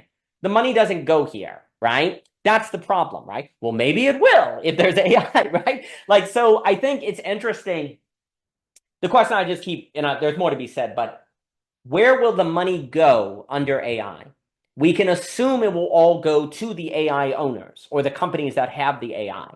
I don't think that assumption should be made, actually, because guess why? What if AI is just open source, like, freaking deep search, right? What if it's just all open source and people can get their own AI? Because what could happen is, yeah, you gotta pay Bezos or whoever, $10,000 if you want the ultra nice AI. But the average person might be like, no, I'm good with AI 7 that's free. I don't need AI 20. I just need 7.0, which I can get open source. That does what I need. You guys can have AO 20. We're good to go. That's open source. That's free. Takes care of things. And now they actually, perhaps in using that, have free capital for something else, right? So there's a lot of unknowns on how the market will react to AI. And I think thinking the issue can be, where will the money go? I see money going toward beauty because people are going to definitely be more interested in quality, higher experiences, higher humanity, especially if there comes to be a realization that AI collapses categories in metaphysics. Therefore, our need to train the human is greater than ever before. Well, anyone who can say, train us in beauty and metaphysics to bring to AI what it requires so that it does not destroy us, that's suddenly very valuable, right? Like, in a sense, the metaphysical training then almost becomes like coders, right? You know how it's like learning to code, so the AI is code. There's almost a way in which metaphysical training is actually the human training, so that the human element is coded into the AI, so that it doesn't collapse metaphysical categories and lead to unintentional consequences. And metaphysics could be training the body, training the mind, prayer, how to stop it. There's a human coder per se, if I just use that language, that then perhaps becomes a direction in which the money goes, all to which I think you're pointing. But let me give it to Mr. Jockin, and then Javier Rivera, and then anyone else. Mr. Jockin. Yeah. Fortunately, Dan, you just opened up a whole can of conversation I want to bring up to omit what I was going to bring up before. So I'm going to have to summarize. Main notes is want to build on Javier's point about Heidegger's curious, almost Marxian reading of things. And actually, I remember, I mean, Heidegger had spent a lot of time in questioning concerning technology to explain this essence of technology somehow having a split between the Greek and the modern. And he has to give this whole imagery and this whole discussion about the damming, right? The damming of the well, of the damming versus the water mill, for example. Actually, kind of piggyback off what Javier brought up. So generally, yeah, Javier is correct. The general Marxist mode is ownership of the means of production. But actually working with Heidegger, I think it's really kind of an essence of, I wrote a note about the essence of this of capitalism. Another way to read it is the conversion of the world into capital. Basically, everything has to be read through capital. And more particularly, what that means is the alien, this leads to what Heidegger tries to say at the end, is the difference of the water mill from the dam is that the collection of energy, the enfrainment, is abstractional alienation. So now the activity has not been divorced from its function. So at least a water mill, the big distinction there, at least my reading of what Heidegger is saying there, is the water mill is not like the dam because a very clear point. There's a concrete end. The telos is very concrete. It's not abstract sized into this complete infinity that it could be anything, because the whole point of a dam is it collects that same collection of the water movement, gets stored up into a battery that then can be used for indefinite purposes, unknown before the fact. It's not tied to physis in nature. So in the nature of the water mill that's grinding wheat, it by its nature that gives the telos. So nature and telos are directly combined. So this is the action of alienation, which is always what capital does. Capital always alienates. So that's just kind of the kind of burr up on that point. That's the kind of, I'm seeing Heidegger's language here, talking about what is he's trying to point to, what is opposite, what needs to be drawn out is actions that separate alienation. And alienation is probably the better language to say this division of life and telos, right? The divorce is the separation is a alienation versus when they're together. So that's Marxist commentaries can easily talk about that. It's very, and that's why I'm not surprised that fascists and Marxists can come to agreements. They're not that different because they're both talking about that same problem. Because the biggest now, because that was just a summary of what I wanted to say to Javier. There's other things too, but I'm just going to pause at that for now. Major note, what you're bringing up is, so this is really important. So there was another time related to this activity of production, the Industrial Revolution, where this exact problem showed up. And actually, I bring this up, the idea of the arts and crafts movement, even Bauhaus, even the most modernism in design. I'm using my design history context now to talk about this. Its original project of design was when the making of artifacts was separated from craftsmen. What that meant was the craftsmen used to individually make tables, chairs, posters, etc. Like everything was hand drawn to a particular location, to a particular person, etc., etc. Crafts were this very particularized embodiment, right? So that's where the activity and the purpose and the life was all together. What mechanization caused was basically accelerating amounts of separation. So now eventually, even as simple as the printing press, now it's no longer the individual scribe making the manuscript. Now you do one master source. Duplication now can occur, right? And that allows you a much higher scale of quantity as a result. And it did have qualitative differences as a result of that. Now, from that point on, the design practices were basically asking the questions, how can we now, in common life, add beauty? Because that was a big challenge. The promises of automations, basically a move of craft, was just causing all this ugliness. And Art Nouveau, arts and crafts movement, Bauhaus, all this chain of thought, 1800s, basically mid-1800s onward, was asking the question, acknowledging this is the reality, this is occurring, how can we bring beauty into these experiences? That really was a concern. This is actually why it's very interesting. Now, what did happen at the very end towards Bauhaus and onward, there was a collapse of beauty into goodness, function, form follows function arguments came into play. But so I'm just bringing up that model was presented, and the answer was what we saw in terms of the design practices up into Bauhaus and modernism, especially late modernism of the Swiss tradition, the 1970s. And especially because it was actually very interested about efficiency of models, compression into efficiency so we can deal with globalized markets for a mass scale. This is exactly, I can't help but say it's exactly the same parameters. Like it's the same problem. How can we bring beauty? Actually, that's why a lot of people in the code, I'm noticing a lot of discourse in design about a similar mode. Some of it better than others, but it's the same energy of what can we do in response of this automation? And now instead of the automation of production, like the kind of depersonalization, alienation of production from the design practice, from the making practice, now it's basically this kind of, isn't that interesting? I just said production. Isn't that interesting? Just in that example, because now the question is the next phase of it, which is the design, basically these design parameterizations are now being automated. AI does that. AI can give you, we taught this many times, style drop. There's things that I can give to a junior designer that I would give to a junior designer and expect them to produce, that now the AI can do with basically 80% effectiveness at this point, 80, 75%. So now that same phenomenon, now we've moved it up the line, now from production of the making of the artifact and the delivery of the artifact to now the cognitional operations of the artifact of design at the junior designer level. So it's almost like the same problem. It's like, what happens now? What's the next step, or what's the response to that? I have to comment though. What does happen, I can at least say, is there's definitely a polarization that's occurring. I mean, that's the problem, right? See, Daniel, I think the answer is polarization is going to be the answer as of right now. As things are playing out, it's probably going to be polarization. There's going to be craft is emphasized in a very particular amount, which, by the way, and that was the answer, by the way, of the Industrial Revolution. The masses get the reproductional items, but the elite of the elite get the handcrafted items. Handcraft still existed. Couture exists. To this day, it exists. Its mode in existence, though, is just not. It basically goes. You don't get here's the example. I'll use a parallel. So before your bed was handmade by your father, or you made your own bed to sleep in, right? So that the life, production, and telos were all together, right? Now in the Industrial Revolution, no longer you don't get to make your bed. You just buy a pre-made bed. That's what you get. Now, if you're the elite of the elite, you get a handmade bed.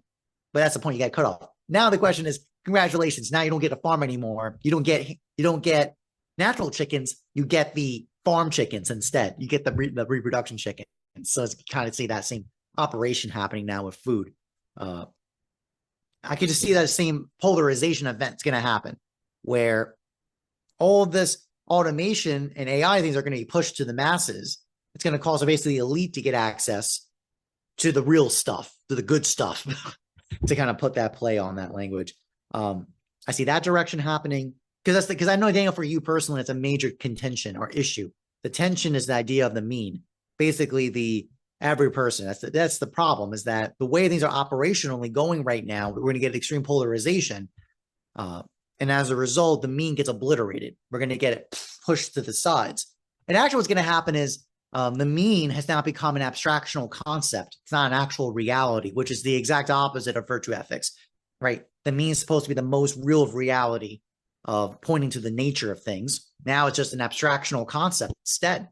So I'm just kind of riffing on that part. I think this is a very interesting part, and leads to, it's like actually almost the exact opposite of I love this, the fully automated luxury gay space communism.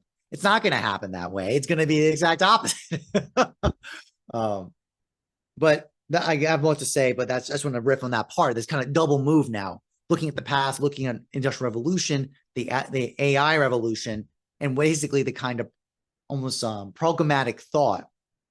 That's what's basically going to be automated and operated on, like production was in the Industrial Revolution.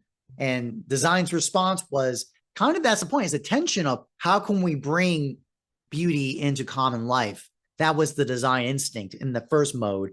And it seems like it's happening in the second mode, but I think there might be a limitation just talking out loud about that. Okay, I'm done. No, magnificent. I'll give it to Javier and then Christian. There's a weird way in which offness drives innovation that leads to a split that then forces a choice. And so, for example, people feel off because they're born, say, into a homestead 500 years ago, into a community they don't identify with. So that leads them to travel or become explorers. Alienation drives people then to look for alternative forms of work. So there's a weird way where the offness, which today, like you're saying, could be an alienation, is precisely of which drives people into wanting to find alternative ways of doing things, which can actually be a saving grace if the way things are going is ultimately going to lead to a self-effacement, right? So this is where the contradiction, the lack, these things can actually be the driver of the fullness, right?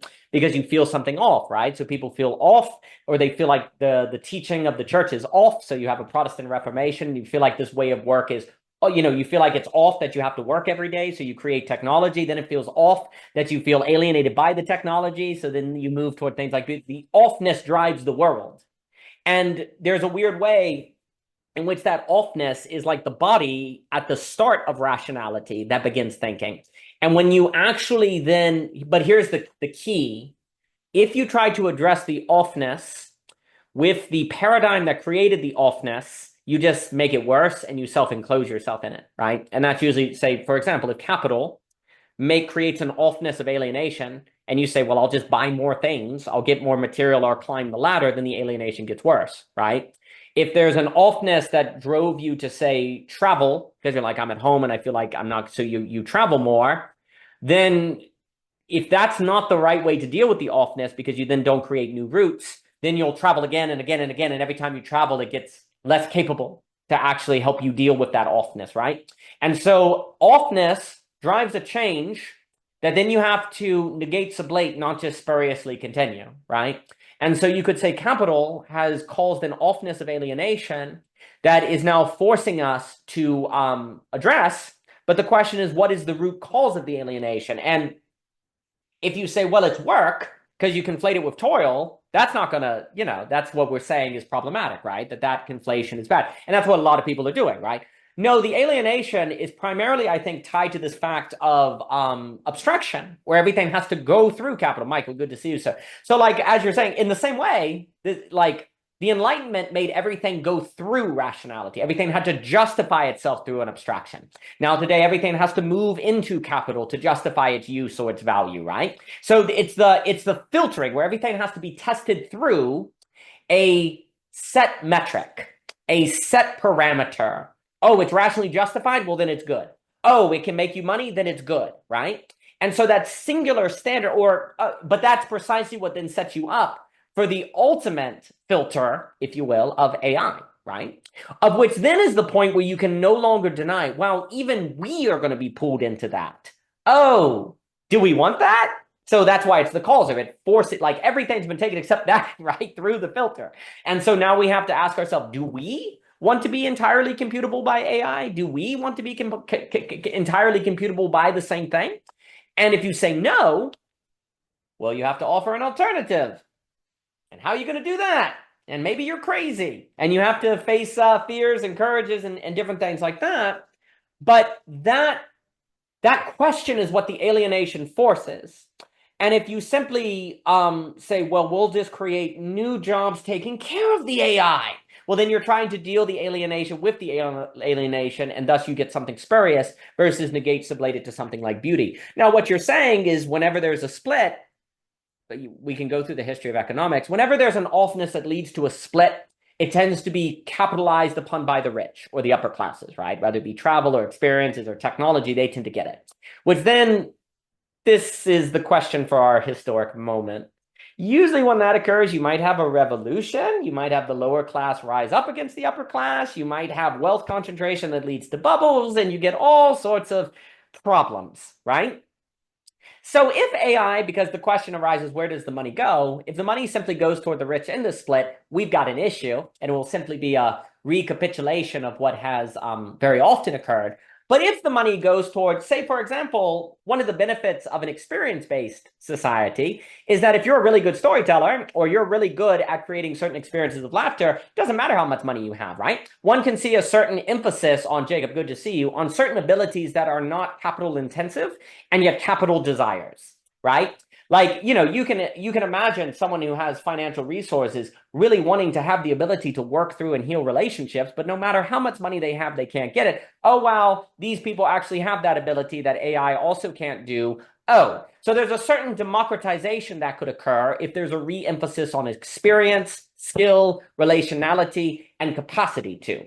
Right? And that's something that's getting to Ivan Illich with enablement versus disablement. And there's also a question, if people begin to desire specialized furniture, maybe the robotics of AI to create specialized furniture is so expensive that actually it would be better just to have human beings that learn that skill, right? Like AI might be really good at giving you uniform furniture or a uniform good, but specialized goods, the robotics for that, like just inserting intentional randomness into the conveyor belt, which actually would be very difficult because constructing conveyor belts is not easy. That actually may not be worth it. So the money actually may flow in a handcraft direction. And then AI may actually bring down the cost, where then maybe people with less money would simply say, well, actually now there would be value in me just learning that skill versus buying that thing from someone else, right? Because now you have the time for skill learning, right? So there's an entire reshuffling of the deck that AI brings about. But I will say this, to your point, Mr. Jockin, which is 100% right on.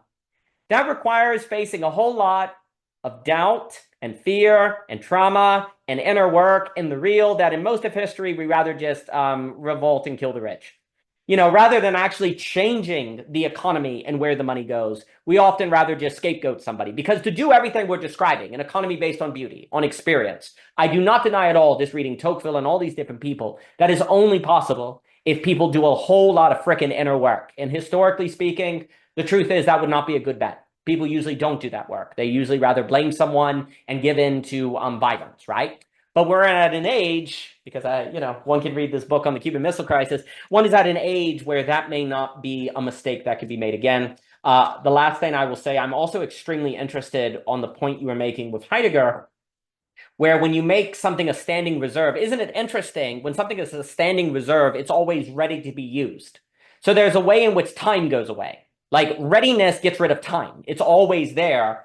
When you have an unknown telos, then it's less usable at any given moment, but time matters, right? So a standing reserve is usable as itself with a known telos at any time, right? So it's atemporal, whereas an unknown telos actually makes it less usable, which then actually makes it more temporal. When something cannot be used non-contingently, it is more temporal and time becomes more real to it, which then is more feminine and the letting of time to unfold and letting the process happen, right? So there's something about capital, which is really funny because when you make something standing reserve, it seems like, oh, wow, it's really temporal because we can use it any time. Like any moment it can be used. It's the fullness of time. No. That's the mistake. Standing reserve is the complete loss of time in favor of space. Whereas a thing that can only be used in certain conditions of time is actually more of a testament to the fullness of time. That's the weird thing. Things that only can be used in moments of time are better revelations of the fullness of time than something that can be used anytime. Because if it can be used anytime, then it's been flattened. The appearance of it being full at all time is an illusion of the lessening of its dimensionality to being something that is knowable, which then is the loss of time. Time is only full where it cannot be known it's unfolding, right? And so there's an irony that has occurred there, where in the name of let's put it this way, maybe we can say that we've traded positioning, we've traded energy positioning, like Christian was saying, for readiness. We've traded time for readiness, right? So we've traded posture for readiness, might be the language. And posture goes with work and readiness goes with toil. There's more to be said, but I will give it to Javier and then Christian and Jacob Kashir. Good to see you, sir. Javier Rivera. I mean, this question of where the money goes, like the $1 million question or the billions of dollars question. Right? But yeah, I'm really fascinated by that thin line between fascism and Marxism because, I feel like, the Marxists have something on there that, there's something spot on there. And I know we're not denying that. But then it does make me suspicious, right? Like how close that line is, because what I've been listening to a lot of talks with like Gabriel Brockhill and like, all the kind of like sub-denominations of Marxism. And it's like the only accusation that they can throw at each other is you're on the wrong side, which is so interesting. Like the thin line is right there within Marxism itself, within the splitting of Marxism, within the people that disagree about how Marxism should be conducted. And I recently finished Simon Critchley's book Ethics, where he talks about politics and capitalism a bit. And he really poses this interesting question, which I did not expect him to take this position. I did not expect him to go Nick Land on me almost, where he basically says, God, I wish I had the book with me where I could quote it. He basically says, why is the assumption that we should react with such a great force like capitalism versus accelerate it? Right. Now, I think there's something to that, but I think you already gave a clue to that answer, Daniel, which is technology is going to accelerate anyways. It's going to accelerate. So talking about accelerating the capitalism doesn't make any sense. The question is the directionality, right? So being like, we should just accelerate the system until it burns and crashes.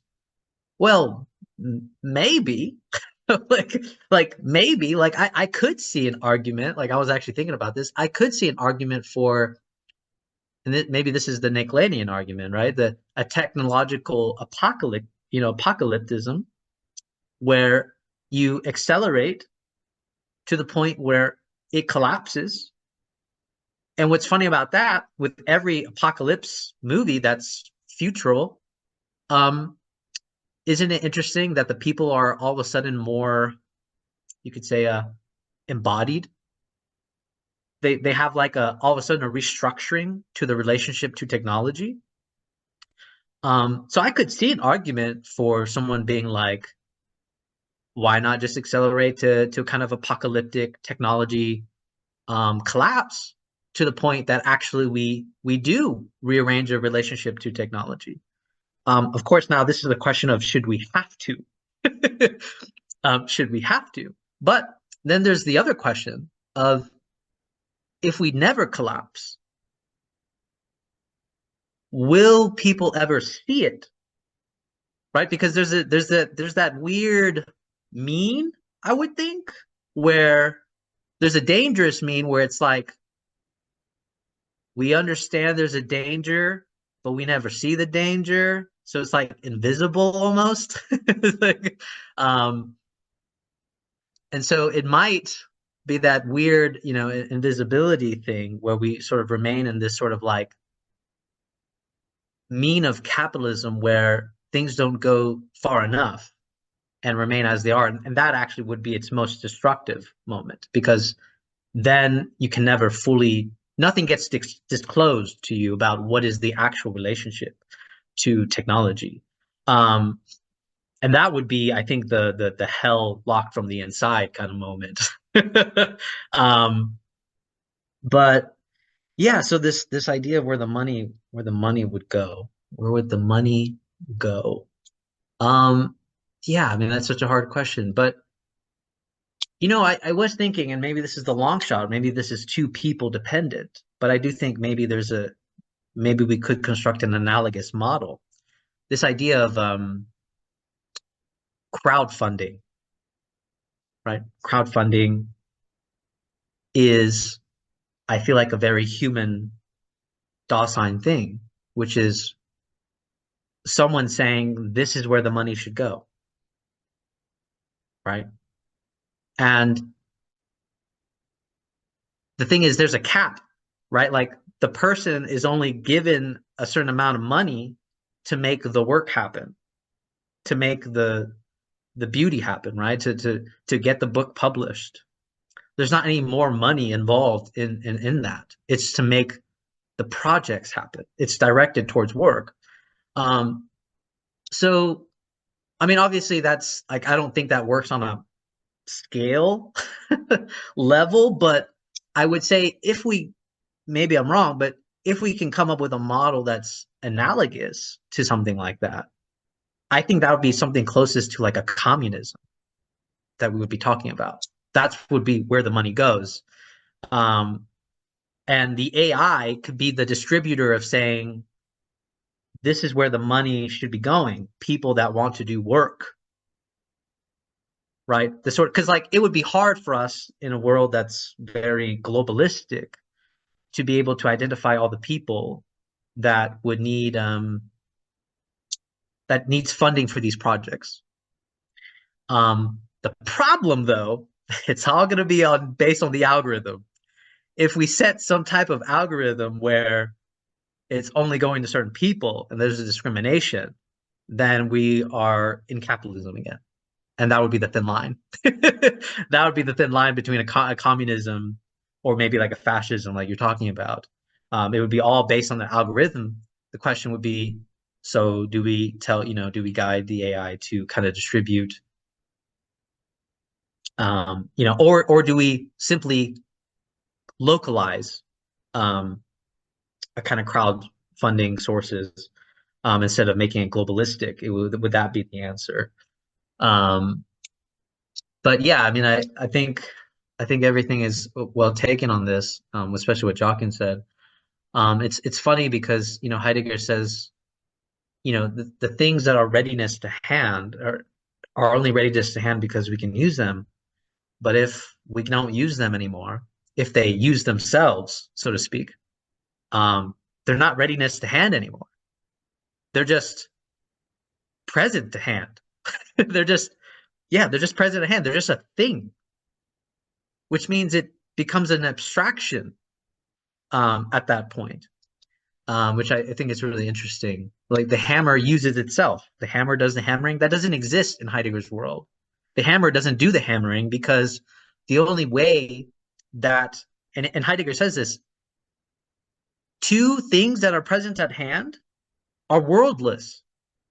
So if we make everything present at hand and strip away the readiness at hand, we strip away the encounter. That means we actually strip ourselves of a world. And the other thing is too, right? Heidegger says you can conflate Dasein with present at hand. You can make Dasein present at hand. You can do that. So that means we can become a thing too. And so it really does put into this question, this like, Elon Musk, like put a chip in my brain, is that the risk of making myself a present at hand thing? What does that actually mean? And then I know there's like one more thing I wanted to address, but yeah, I mean, I think that's a lot already. I mean, yeah, leave it there. No, that's magnificent. And I'll give it to Christian and Michael here. So the question, if we have a world where objects use themselves, like the hammer, will that worsen the subject-object divide or make it go away, right? And I think that's what, of cyborgs, where I have a computer chip in my mind, will that move against the subject-object divide or make it worse? The making invisible the subject-object divide is not necessarily the address of the subject-object divide, right? I think when we start seeing objects or hammers using themselves, that's a quote-unquote causer. That forces the question. Well, what is the difference between subjects and objects, right? And we may say there's no difference in a self-effacing way, or we might say there's always a relation. Because you could say there's a difference between saying there's no difference and saying there's always a relation. Those are not necessarily the same thing, because relations only exist where there is difference. That's the weird thing about relation. If two things are the same, there is no relation. There's an equal sign, right? So hammers that hammer themselves will force upon us the question, relation or equal sign? And that will be a choice of life or death. Everything you're saying on economics, I think, is spot on. If I were to make a prediction, also the line between fascism and Marxism is incredibly thin. Marxism believes in class. Fascism bases it on, say, race, nationality. Marxism has a kind of, Marxism only works, in my opinion, if you take the Lukács direction, where the proletariat overcomes the bourgeoisie, and then the social category of the proletariat vanishes, right? The proletariat cannot simply become the new bourgeoisie. The categories of thought of class have to go away. This was a key point from Lukács, who was then kind of ousted by other communist thinkers, perhaps more on a Stalinist direction, but I'm not so. Lukács was like, this will only work if the idea of class goes away with the class revolution. And Lukas, I believe, maybe CS or something. So Lukács is quite an interesting thinker. But here's the problem. If people identify with a working class movement, and that's why they revolt, you then are asking them to let go of that very identity they fought for. And that is it is human nature, if you win a battle, to then want the spoils. The idea of winning a battle and then giving up the spoils, that's very difficult. You could argue, without getting into the American Civil War, this was the massive thing that Abraham Lincoln wanted to do, is basically, to do what communists are saying, you do have to have a kind of Lincoln moment where Abraham Lincoln wanted to say, well, actually, the Civil War never happened because you can't separate because the Union is over the state. So there actually wasn't a Civil War. Therefore, we should let the Confederacy back in as if nothing happened. And a whole lot of frickin' Republicans were pissed off about that. And that led to other things that maybe set up the conditions of Capital North World War I.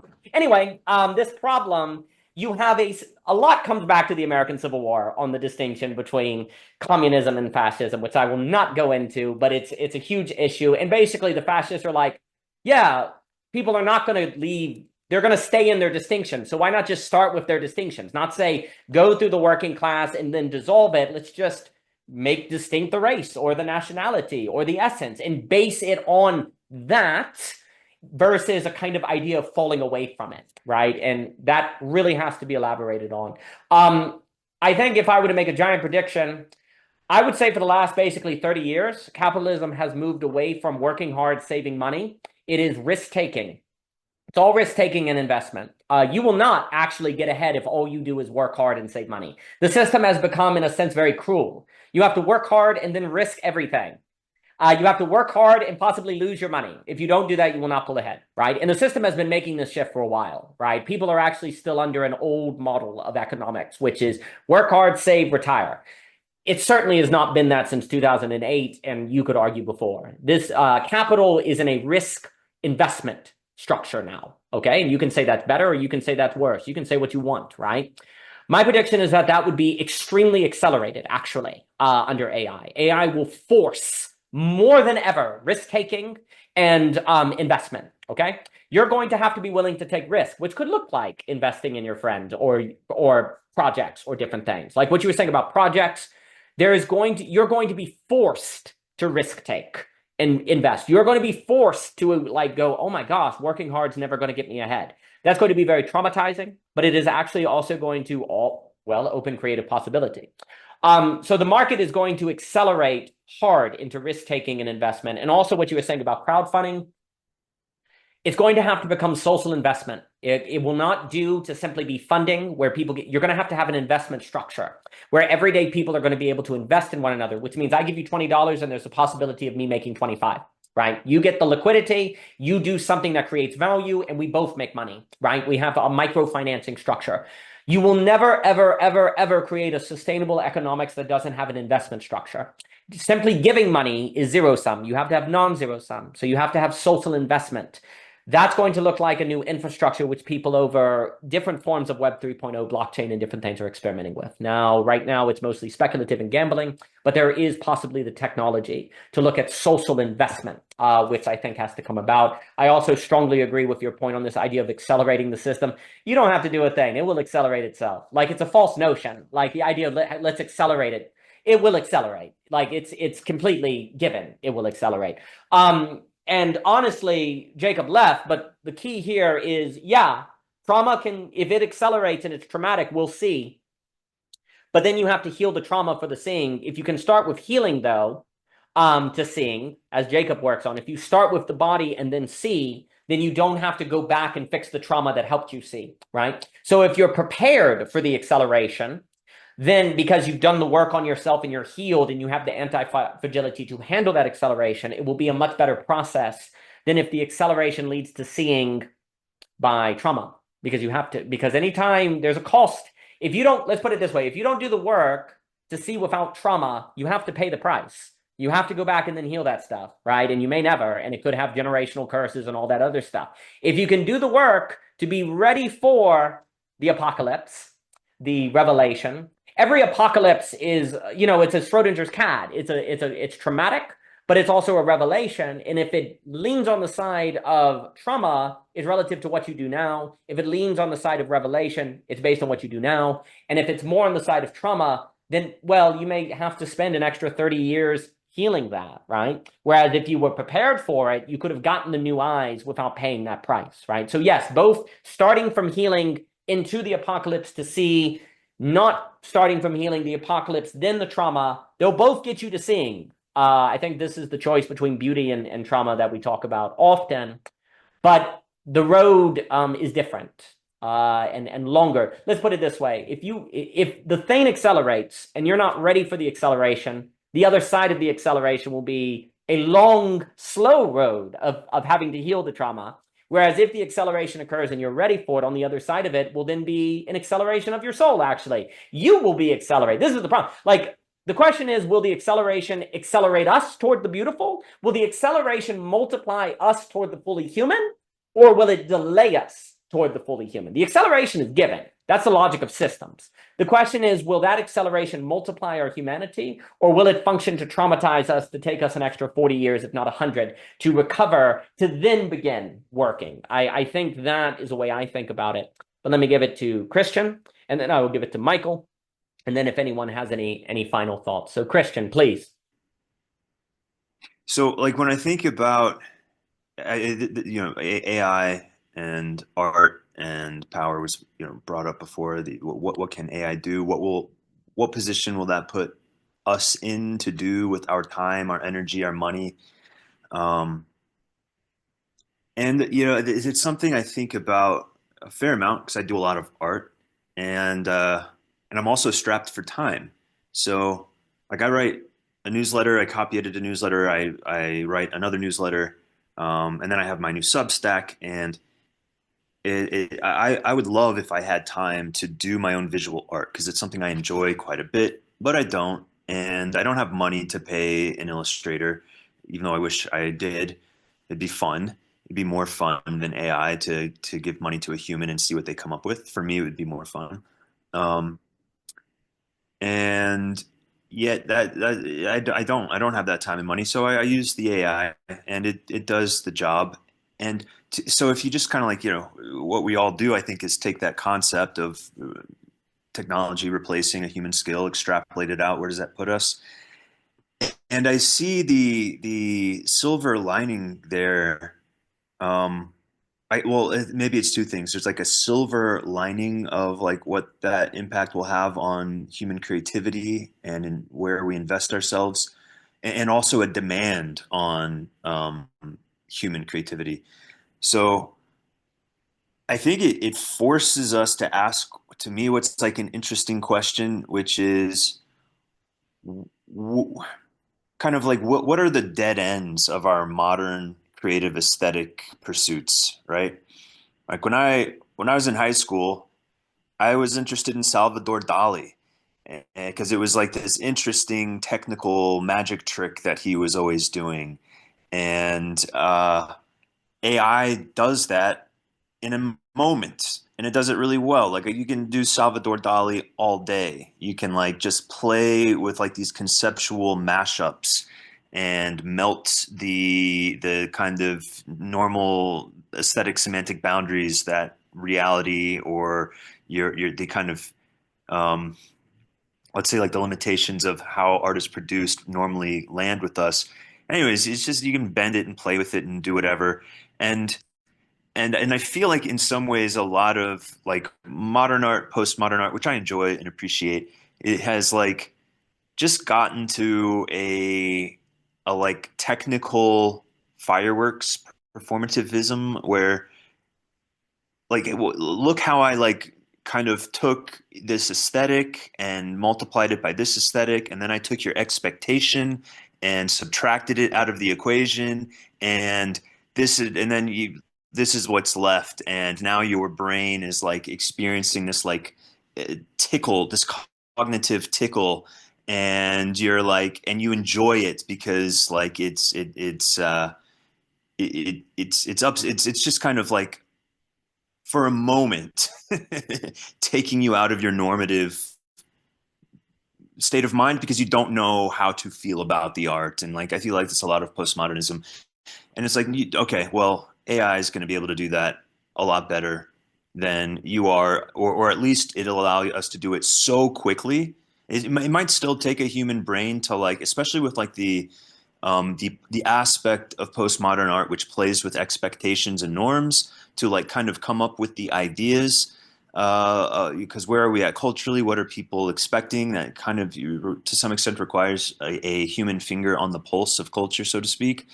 But then you can generate the stuff so quickly that I feel like people are not motivated to spend time with it, what you produce. It's just, or it's just part of the scroll, right? It's just, it shows up and you're like, huh, and then you scroll to the next thing. And so they're just like, all right, well, what are we doing? Like, and I feel like there's maybe like two things. One is like, all right, is it going to force humans to like push ourselves to explore ourselves in a deeper way, such that we are expressing something which you cannot kind of wrangle out of the AI? Um, I don't know what's there, but I feel like it's at least going to push us there, and I think that can have an interesting. It could almost maybe lead to like a kind of spiritual revolution, where if you're an artist and you have this drive to produce something of value and novelty and beauty that is unique to you as an artistic producer, it might force you to be a more spiritual person. It might be like the only place to go is deeper within, which means I have to now confront my traumas in a deeper way. I have to confront reality, spirituality, God in a deeper way. And so that's all, to me, that's an interesting forefront, like a forcing function of AI. Um, the other thing I see, which is like what I was saying at the beginning, like the demand that AI might put on us as like creative individuals, is how art might, like, I don't know, this is like a working theory of mine, but I have this like this sense that so like I think a lot of today what we look for in art is feeling. Like art teaches us how to feel new complex feelings. How do I feel multiple emotions within a novel contexts? Art makes me do that. It makes it easier for me to do that, and then I get to bring that into life and have a more rich, meaningful relationship with reality. So thank you, art. You taught me how to feel like, ooh, anger and sadness at the same time as I listen to this kind of music or watch this film. Great. Now I have this kind of emotional literacy, which is expanded, and I feel more connected with life because life actually demands me to feel these complex emotions.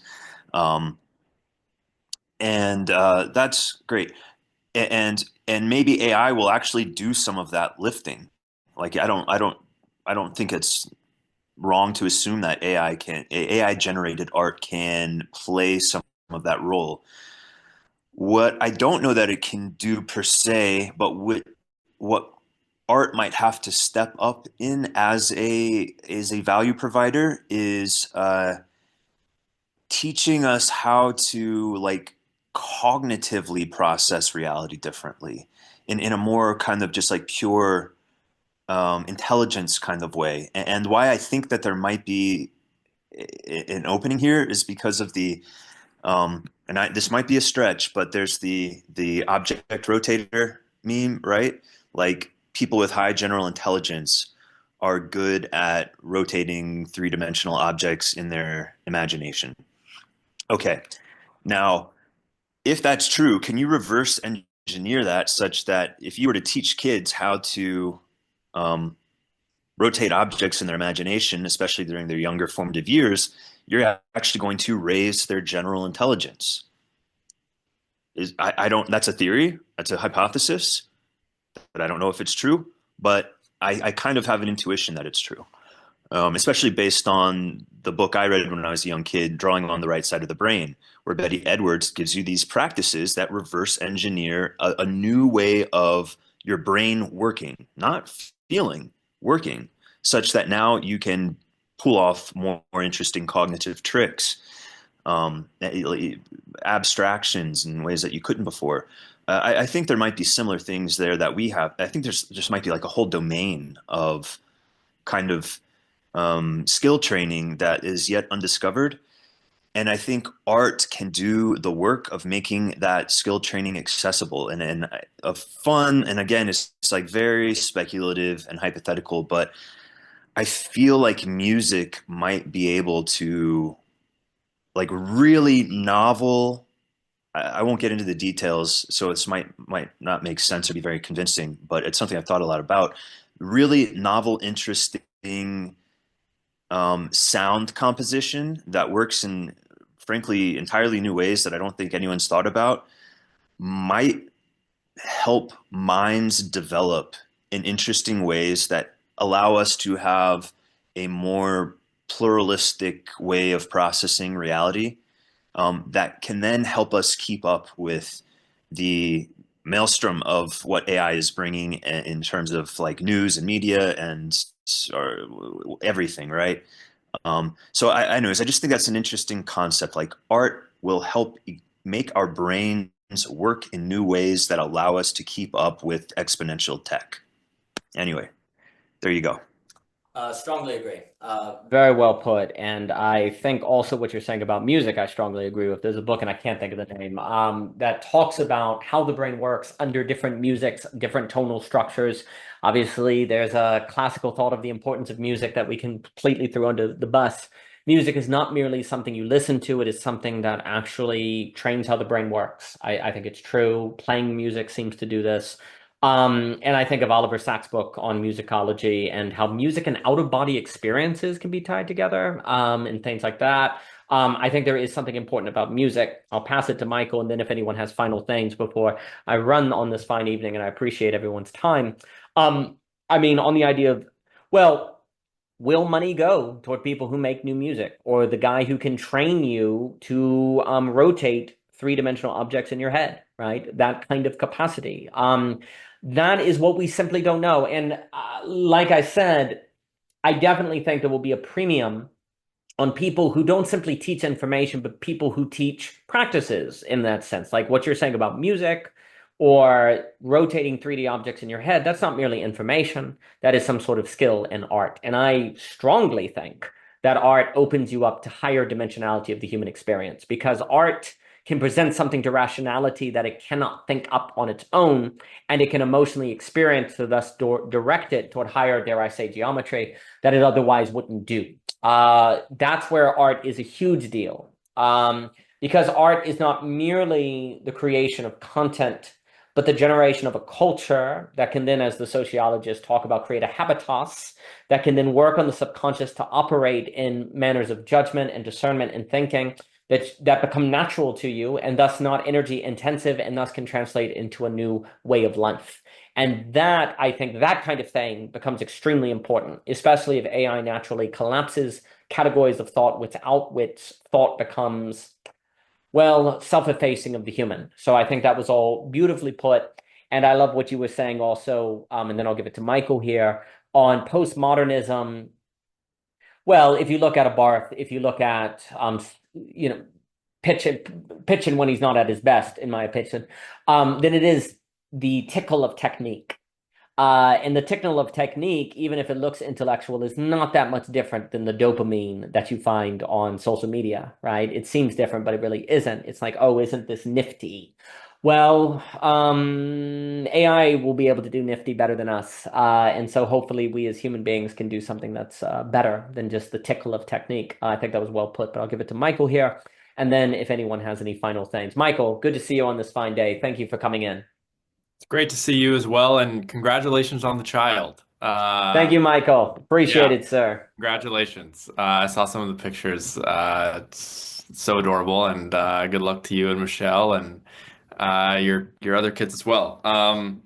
Yeah. First of all, that book, Drawing on the Right Side of the Brain, my therapist, who is also a painter by trade, he recommended me that book because I was getting into visual arts during COVID, and I was kind of looking for it. I don't know where it is. I think it's in my garage right now, but um, that book is like there's a lot of like philosophy and theory that is drawn on in that book about kind of how traditional art education has strayed away from emphasizing the right side of the brain and emphasizing creative expression and has kind of collapsed that into technique.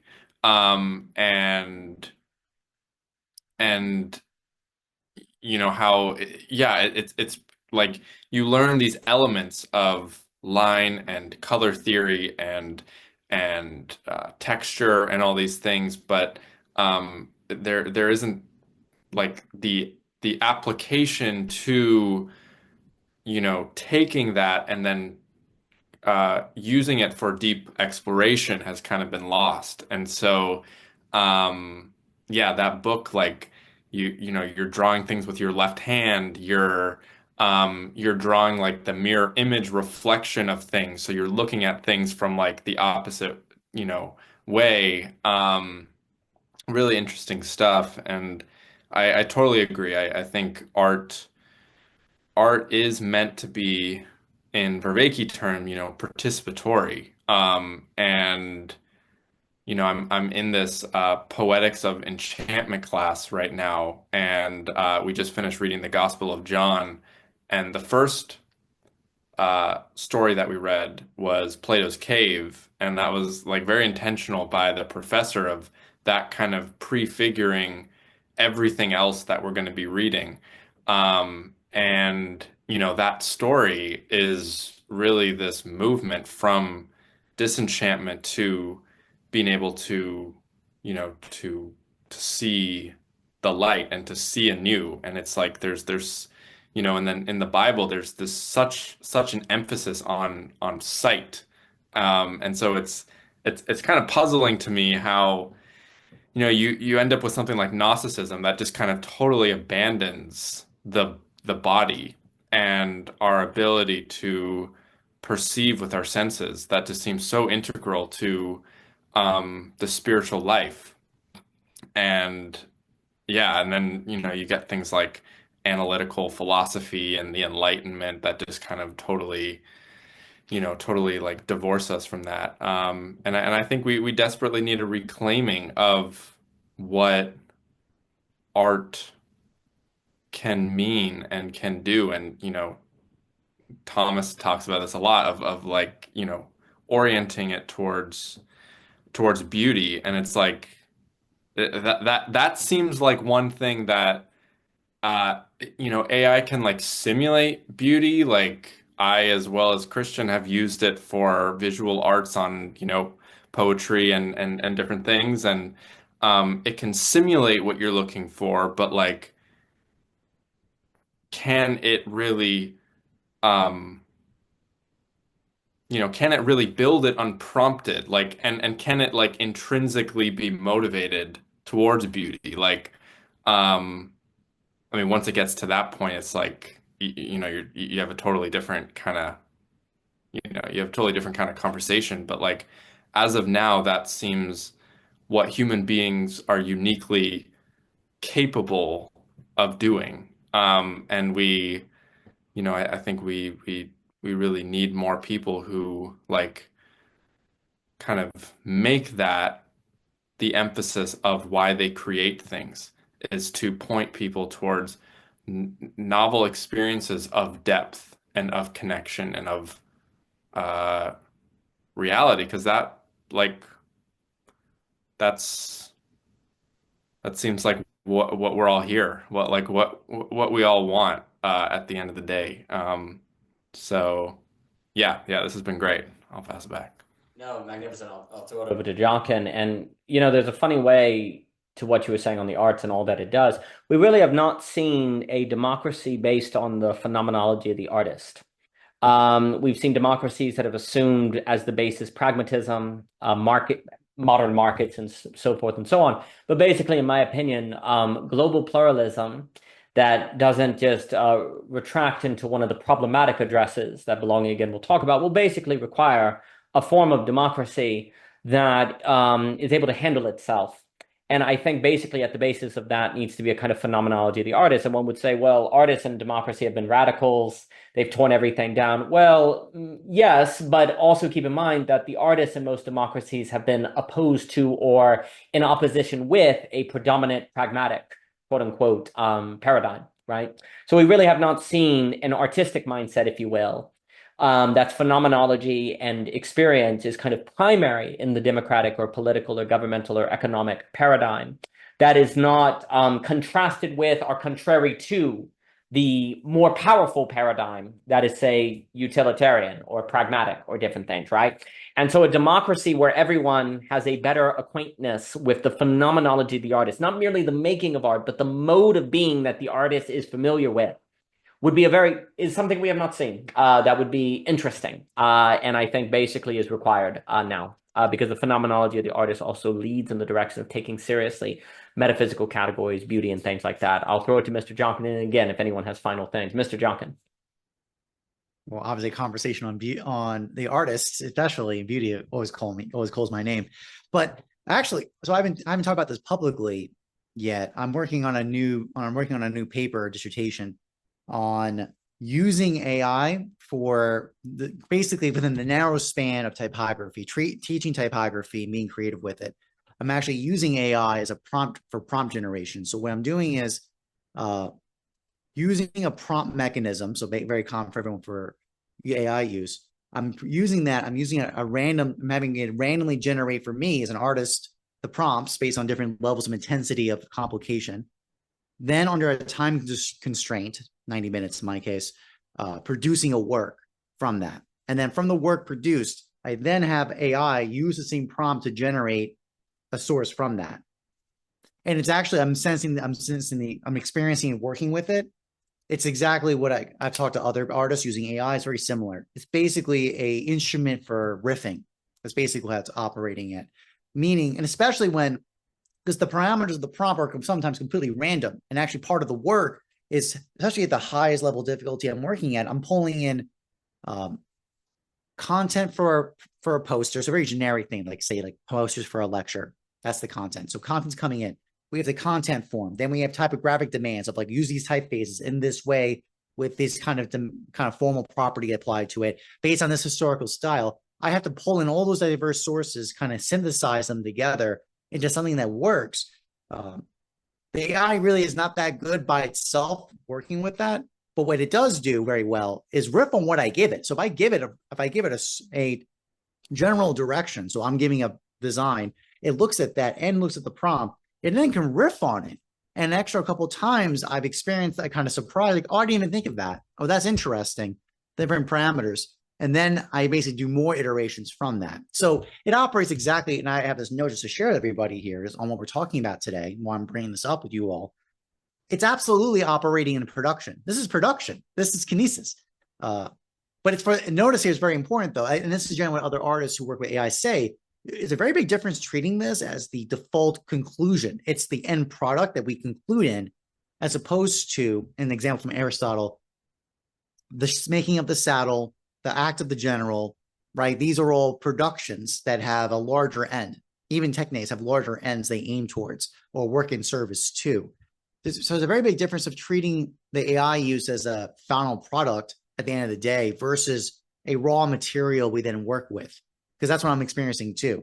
Because basically working with this project I'm working on, I'm being pushed to think much harder, with much more speed, because they're all production orientations. But by doing this, I'm just getting the parameters kind of set up.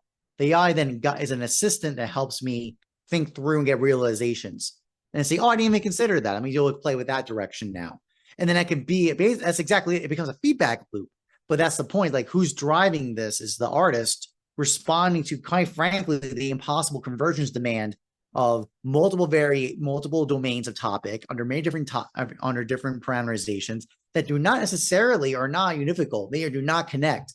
you have to use an active imagination and creativity to convergently bring them together into a resolved solution. Obviously, this is based on a practitioner of over 15 years doing this. Obviously, I'm anticipating I have to actually do the test to verify this. I have to verify this. Basically, the lower level of the prompt is much simpler. It's like level 1, level 2, level 3, much simpler. I would expect we're not going to get the same event.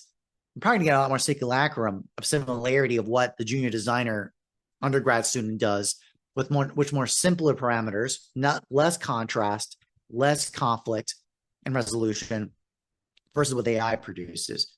I just want to share that because basically that just on this last note of orientation of the beautiful, basically of the kind of operation of production versus anageia or realization. And AI basically operates its own conclusion or just as a tool for moving forward. And actually, by the way, actually the time parameter is very important because that's where the utility value in it. Because a lot of times what I'm doing too, I just noticed, just to close on this, to actually make the work in 90 minutes, like a finished product poster in 90 minutes, I have to rely on AI to help me generate some images, like images or templates or patterns, just to get me going. Because I don't have the time to go make this myself or even sketch it on paper. So it's definitely, I see this AI as just like, it's just the production time mechanism, just accelerating even harder. But so instead of just leaving it at that, you have to you can basically contain it into an action of thought. There's an action then you work on with. It seems to be, it's creating interesting results. I could just say, I'm sharing that with everybody right now. Brilliant. And the very, that idea of this kind of acceleration or speeding up of the production parameter, if we as human beings, in a sense, don't use AI, I almost want to say as a muse or a daemon, this kind of riff function, then we'll be carried along by that ever-accelerating production parameter until we're destroyed, right? Just like thought that can't stop itself. So there's a way in which the very speed of AI can force us to realize we can't keep up with it. So we need to not play its game, per se. We need to add a vertical dimension. We need to do something meta, add the metaphysics. Because that's like the Ebert saturation, right? Like there could be a mercy in the very fact that AI so undeniably accelerates production that you are forced to realize, if that's the game I'm playing, I'll be accelerated to death, as a kind of Paul Virilio language, or maybe the guy who wrote Scale, George something. So I think that's very well put, and I agree. To bring it to a close, and I've enjoyed this conversation. Thank you all immensely.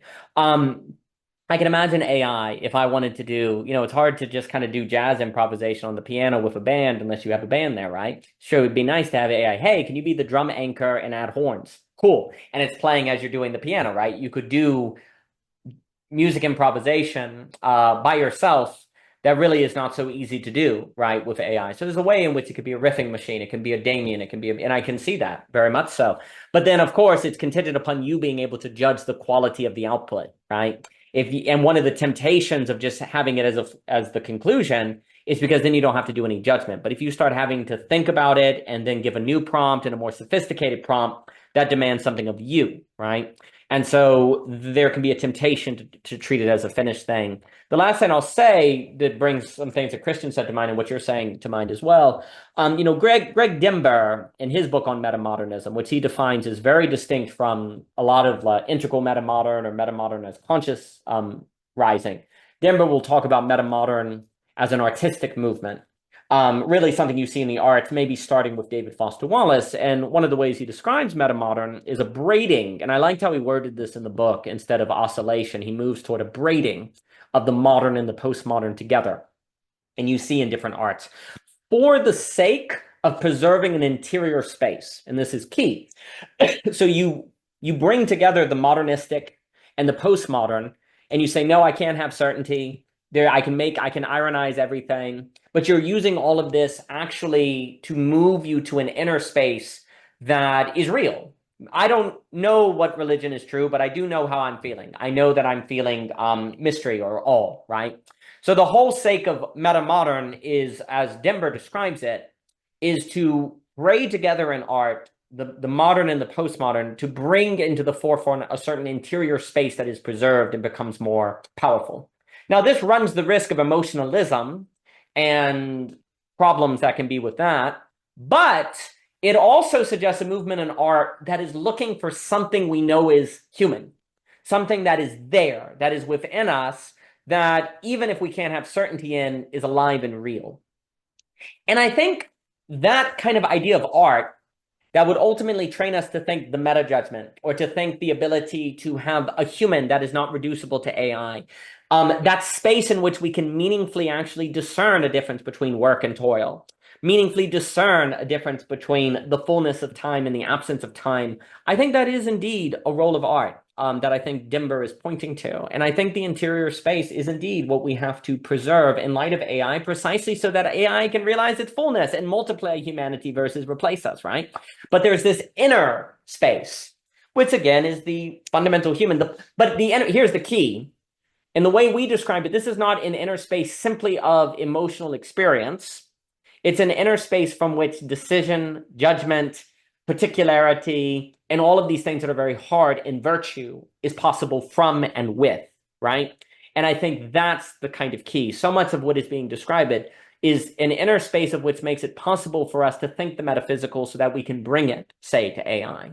And the more we can kind of own that, not for our own particular enjoyment and our individual emotion, but for the sake of actually preserving the human for the sake of its extension through AI in a manner that actually makes us more human, which then, of course, suggests the centrality of art, I think is a very important undertaking. And I do think it is possible, but it will also tie to our commitment to, say, beautiful relationships and things that are difficult, but the most important things in life are difficult because on the other side, there can be the birth of a child, as Michelle is a testament to. Thank you all. It's been a treat. Always a pleasure. Best to you now. All the best.